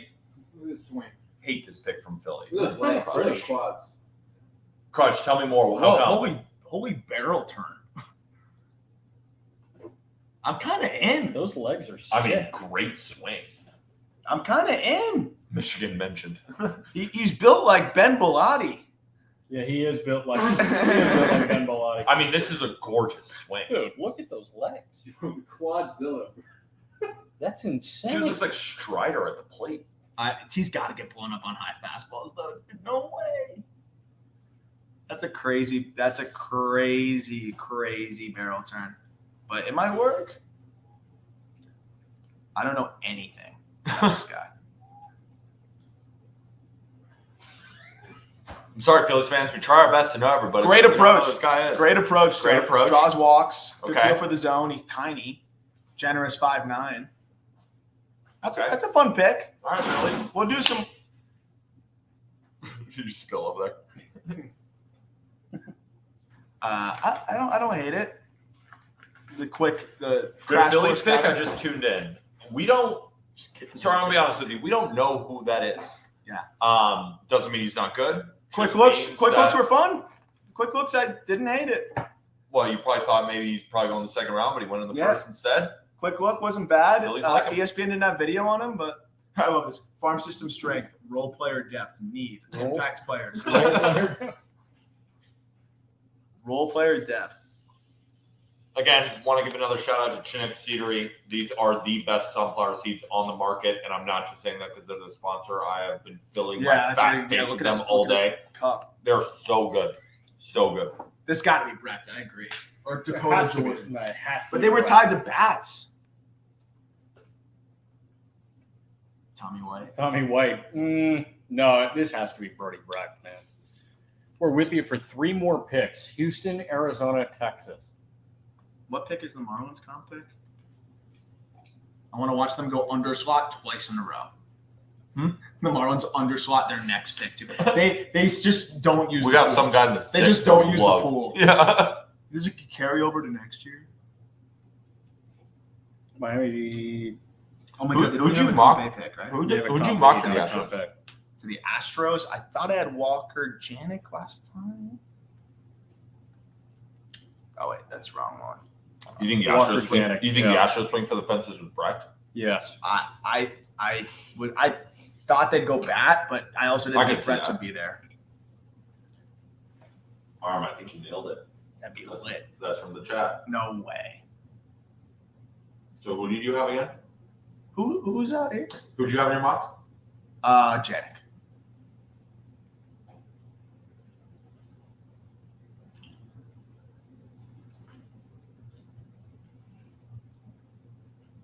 No, that's lit. For For you, Layla. Layla. Yeah, good for you. I think she said Walker Janik. Bang. Holy shit! I was Ah, better late in the baby. first. If I had better sources, because these are just pulling out of these are vibes ones. Right. The top of the draft, if I had better sources, we'd be nailing it. We'd be like So 12 over. well, then That's why on you, did sources. you mock him to the? No, I mean like I don't have enough sources compared to these guys. How did How you- you how did you- sources get to know Aram? Yeah. So come on, come to me. Hey, sources. Janik. Please come. A couple reasons why I mock Janik. The word continued to be Astros in on college bats, and Janik is a fun balance too, where it seems like they wanted a good catcher. Janik's the best defensive catcher in the class, but he made a huge stride forward offensively. It's average hit now, average power, maybe a little bit above average for both. You can dream on. Sam Houston State, he's in their own backyard. They got to see plenty of him. Pretty sure he even played in the stadium. So, they were able to see a ton of this guy. And a guy like him, I think you start to fall in love with more and more when you see more of him because you watch the way he works behind the dish. He is super agile. He blocks well. He's a good receiver. It's a plus arm. I mean, it is plus defense. So you see that, and then he breaks out offensively this year, taps into more power. It's pull side too. I mean, he can swing it, man. If he's giving you 15 to 20 homers and hitting 260 with plus defense, he's a 4-win catcher like every year. So, I mean, I think there's a lot to like here. And he threw out 52% of base stealers. Crazy. That is crazy. So the pro comp is someone like a Johnny Bench. Yeah. Like, I don't. It's a profile that we're just not getting a ton of anymore. Where it's like, yeah, he can swing it a little bit, but he's an elite defender, and if he's an average hitter, he's 4 wins. Did they kind of just get Not the opposite either, I guess, but in terms of just like a field first catcher when you got a bat first catcher. I don't know.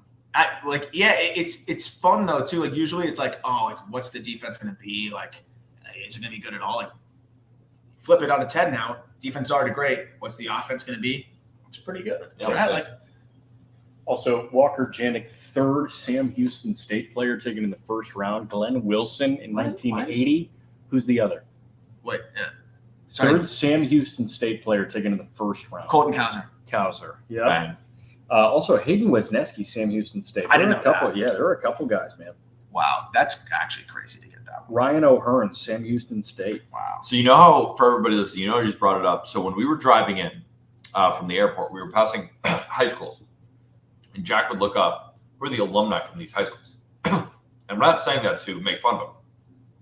I enjoyed it. It's like one of those cool card games that like you might play where it's like, what town are we in? Yeah, what town are we in? Like, who's this high school? And we were looking up like, oh, Demi Lovato and Post Malone went to this high school. It was a good game. It's a good game to play in the car. If you're passing an area, just like up the local high schools and be like, who are the alumni? Like, I had fun. I did have fun. Yeah, I'm not making fun of you. I appreciate that. That's but I did lead it in like I was going to make fun of you, but I was not. Okay, fair. This is a spot where, I mean, I had William Schmidt. So, or no. You had the rankings. You had Malcolm Moore here, which is. So why is Slade Caldwell falling? I didn't think he was going to be here. Why is Caldwell falling? People every year, the guy who's too short falls. Yeah. And he's a dog. Yeah. And it's a good swing. He's tooled up. It's a great approach. He is a good center fielder. Kevin McGonigal was one of my favorite guys in the draft. We made him a top 100 guy. One of the only times that I think we made a top 100 guy or made a guy a top 100 prospect within like 5 months of being drafted, not in the first round. And if Slade Caldwell goes in the comp round again, if he has a hot start to his pro career, I will throw him in the top 100 that quick. Yeah. He's my number 13 player in this class. And look, I mean, the Rangers, I would imagine, might take him. He's a Texas kid, I believe.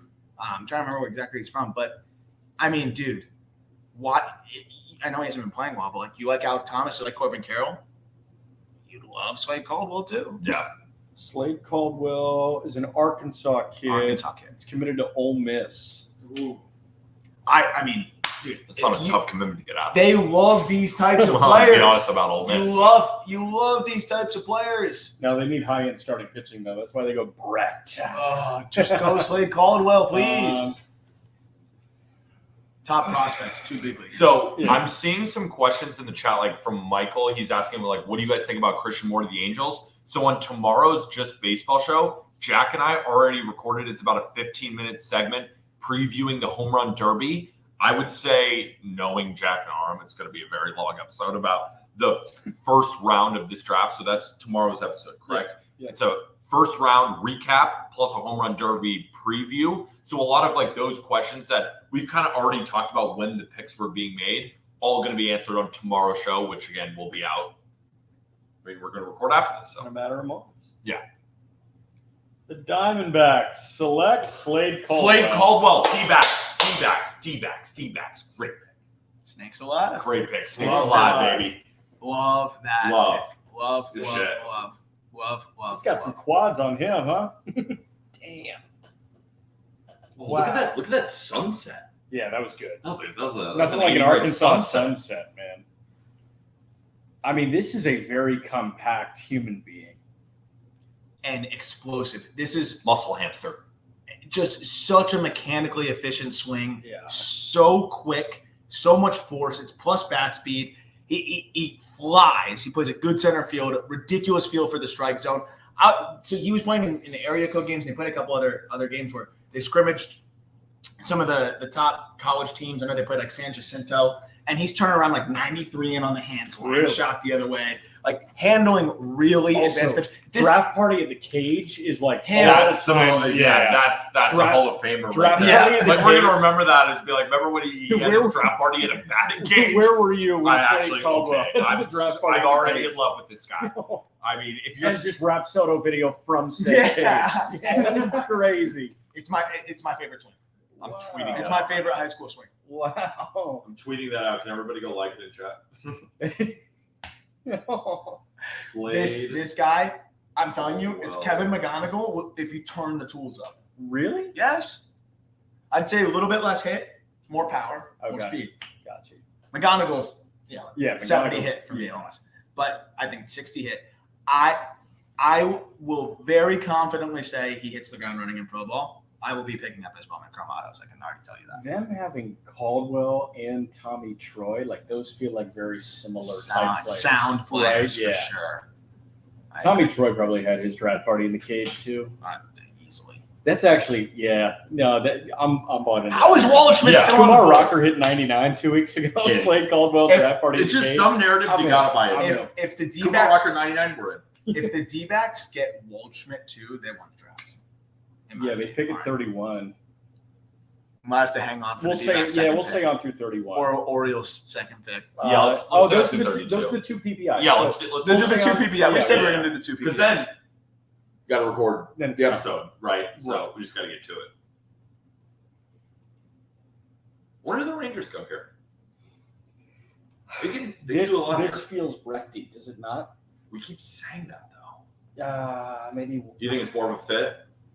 Like I mean- feel like they have, They've gone pitcher pretty heavy in their last couple of drafts. but they also just have opportunity to roll the dice. Like Yeah. Maybe they just go Waldschmidt. Get the best player available. Or Aram on your big board, who's best player available right now? Waldschmidt. Waldschmidt. Yeah, Waldschmidt. what about Loma? Oh, Vida? Waldschmidt and Loma Vida. Yeah, Loma Vida like could make sense. The heir to the there. Heim throne. Yeah. Heim kind of sounds Are like we an calling iron. it? Are we calling it a throne? Yeah. I think we're calling it a high chair. Heim Shays Lounge. Yeah. The Heim recliner. the Heim hammock. No one updated William Schmidt off the best available. He's literally not in the draft. You know. He's technically available. No. Oh, yeah, you're well, right. His He's name's not in the unavailable. draft. Why would he ever let people Is scout? Peter available? Like, is Peter technically available? I don't. I haven't. No, you have to formally put your The name. thing is, I Yeah. haven't been reached out to yet by any scouts, which is Wait, you got the call stinks. from your agent? Yeah. Well, No. Did you make? because I'm writing my athletic department right now. You're Like right. right now is the perfect time to buy low on me. Did you make sure scouts didn't watch you? I don't want to give them too much to work with. Yeah. It's not really scouts. Because I wanted to be the It's shocker guys of the that- draft. It's writers. Like, you got to make sure writers. You make sure writers don't watch you. Yeah. From Sawyer Heim, lazy boy. Lazy boy, yeah. The Heim lazy boy. That's good. That's a good point. No word on Santucci yet. I love Jeremy. To me, Santucci is kind of a sandwich pick.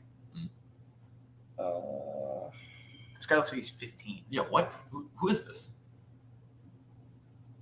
Who are they showing I right don't know now? who Who that is is. taking grounders? They're like somebody's I don't son. know who that is. Oh, okay. yeah, that's like a He fact. is 15. Okay, yeah, he is. It's the Yeah, RBI program. yeah, Ah! yeah. He's legit 15. You guys are crazy. You guys are crazy. Oh, I gotta tell you We guys saw a Peter Mo baseball. story. I Oh. gotta tell you guys a Peter story before we go. But Do I know Malcolm this? Moore, there we Malcolm go. Moore, good pick. I like that pick, man. That's a good We'll see. pick. They did go catch I thought it was Colby that did that. I know. No, that was Oh, no, that was Colby. You're It was right. Colby. All What right, did I I'll tell do? you guys a Colby story. The Michael Young kid, like Cole Young looks so small. You know what I'm talking about? No. no, All right. you're I gonna gotta love share this with story both of too. you. Okay. Yeah, I gotta share with both of you. This was great. Interesting mechanics. Malcolm So Moore, he spazzes the toe. Lefty. It's crazy. lefty's That's a wide good open. swing. It's a good swing. But it's an interesting Hands. operation. He's Hands are also low. Yeah, it's weird. it's Verdugo-ish, and he like has the toe going. I think it's going to be a little bit easy to disrupt his timing in pro ball, but it's a really good field to hit. Power's fringy. I am worried about the defense. It's come along, but like it could be fringy. So you're there's a lot of like tweener aspects, but the hit tool is really good. Yeah. If he can be an average catcher, he could be a contact-oriented, solid catcher who might grow into more power. He did tap into more power as the year progressed. So I like it though. Like you're getting a guy here that it's above average hit, and I gotta be honest though. Under Malcolm Moore, it said 2-time Pac-12 honorable mention. Yeah, you gotta make the That's- second. I mean, that's really gotta tough. make the I mean, second. that's team. really tough. I'm not gonna lie to you. All right. 2-time Pac-12 honorable mention. I mean, So our young. Pac-12 ain't even the SEC.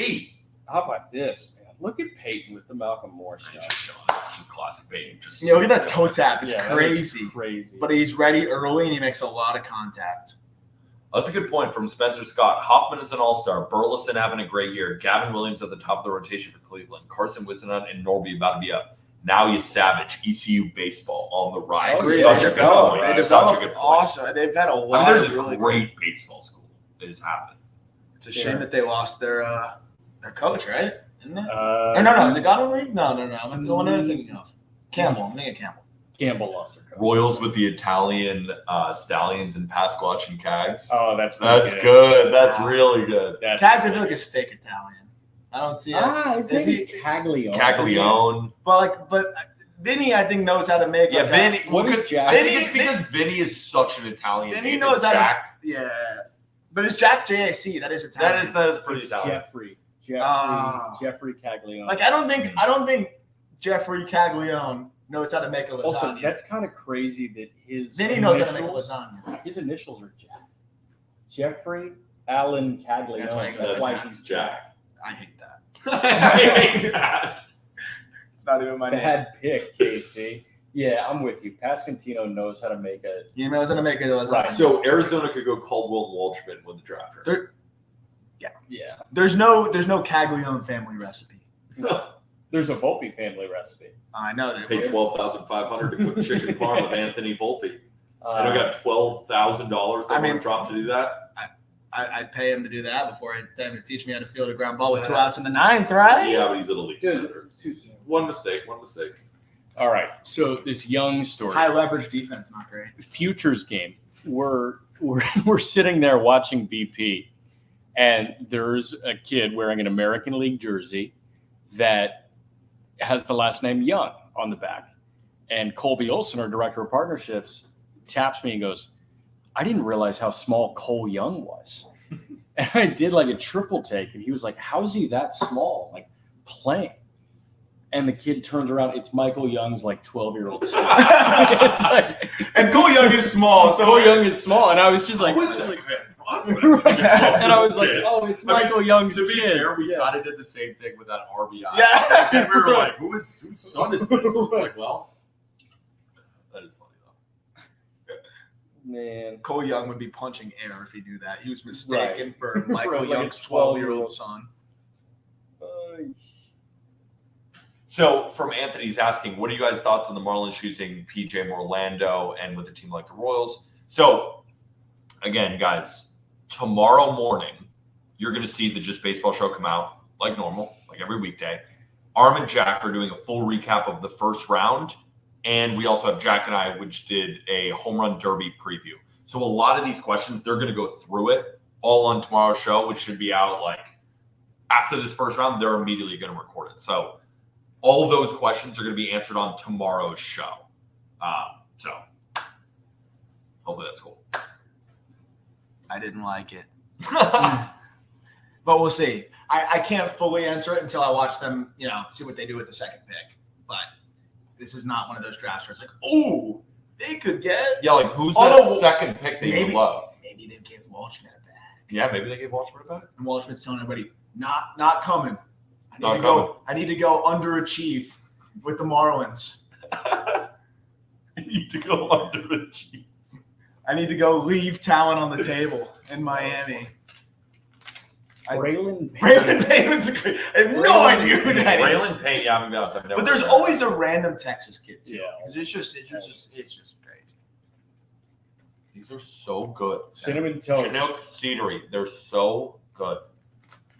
Man, all right, we're at the end of the first round. It might be helpful for me to just like read through. Yeah, Okay. this little recap. Let me pull up the MLB Draft Tracker. Okay, so Cleveland, number 1 overall, took Travis Bazzana out of Oregon State. Chase Burns went number 2 to Cincinnati, the right-hander out of Wake Forest. Charlie Condon, the Georgia outfielder, the Golden Spikes winner, went 3rd to Colorado. Nick Kurtz, the first baseman from Wake, went 4th to Oakland/Sacramento/Vegas. Hagen Smith went number 5, the left-hander from Arkansas, to the White Sox. Number 6 was Jack Caglione, the Florida. It's listed as two-way player on the tracker, but it's first base. Yeah, it's a rake. J.J. Weatherholt went 7th to St. Louis, the West Virginia shortstop. Christian Moore, the second baseman at Tennessee, And I think the most outstanding player of the College World Series, right? Yep. I think he was. Yeah, the College World Series most outstanding player went number 8 Can't to believe he fell to LA. them. Yeah, can't believe they reached for that. Connor Griffin went number 9, the high schooler from Jackson Prep in Mississippi, to the Pirates. The Nats took Seaver King, 10th overall, the Wake Forest shortstop. Bryce Rayner from Harvard Westlake, the prep kid. It wasn't Christian. It was Brother. Dylan Dreiling. Yeah, Dylan Dreiling was the most outstanding player. Bryce Rayner went 11th to Detroit. Braden Montgomery, the A&M outfielder, went 12th to Boston. Giants took James Tibbs III from Florida State at 13. Another Seminole went 14. Cam Smith to the Cubs. Gerangelo Senja went 15 to Mississippi State. PJ Morlando, pick of the draft, 16th to Miami. Braylon Payne, we knew a lot about him, 17th to Milwaukee. Theo Gillen went 18th to Tampa, the Westlake High School outfielder from Texas. Carson Benj, the Oklahoma State outfielder, went 19th to the Mets. 20 to Toronto is Trey Savage, the ECU right-hander. Kalen Culpepper, the Kansas State shortstop, went 21 to Minnesota. Vance Honeycutt, 22 to Baltimore, the Carolina outfielder. Kellen Lindsley, QB1, Florida high school kid, went 23 to the Dodgers. Cam Caminiti, great. The fish on first, Yeah, guys. great Look at the screenshot. Fish on first. Cam Reaction. Caminiti went 24th to Atlanta. Oh, the guy. Cash Mayfield, 25th to San Diego. Ben Hess, the Alabama right-hander, 26th to the Yankees. Dante Norris, Canadian, went to Northville High School in Michigan. Is that UP? Is he an Upper Peninsula guy? This one was spoiled, but we go back to round 1. Oh, wow. That's a good pick. That's Walker a great Janik, pick. 28th to Houston. Slade Caldwell, 29th to Arizona. Malcolm Moore, 30th to Texas. And Arizona Ryan- Diamondbacks fan. Hey, Peter, the last pitcher of the Yankees took in the first round was TJ Sycamore in 2019. You're right. Are you right? Was he a first rounder? I didn't think so. I didn't think he was a first. Did they took Waldschmidt? Yeah, they did. Ryan We called that Waldschmidt. one. Yeah, Yeah. Ryan Waldschmidt went 31 Hey. to Arizona. This is the PPI pick for Hey. having He wasn't. Corbin Carroll. Corbin Carroll wins Yeah, Rookie of the Year. Corbin He's Carroll up on Rookie of the opening day. And, if you're up on opening day, or you at least get a full year service time, right? You win the Yeah. Rookie of the Year, you come in second, you get the PPI Yeah, pick. So yeah. we've got Arizona and Baltimore getting the PPI pick.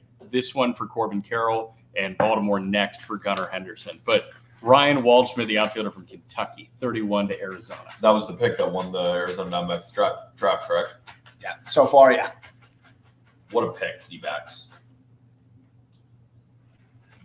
Wow. All right. So, Kyle, TJ Sycamore, 38th overall collective, balance? What is that? Collective Competitive balance. competitive balance pick. So technically not a first rounder, but you're on the right track. I mean, it's 38th overall. And then they count that as a first rounder, which is silly. I Do think that? Yeah. Technically first round.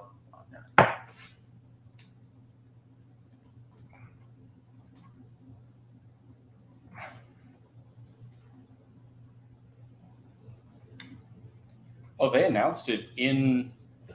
Why do they have Ryan Waldschmidt? They have Ryan Waldschmidt up in the venue. What? Like they were just showing that in the venue.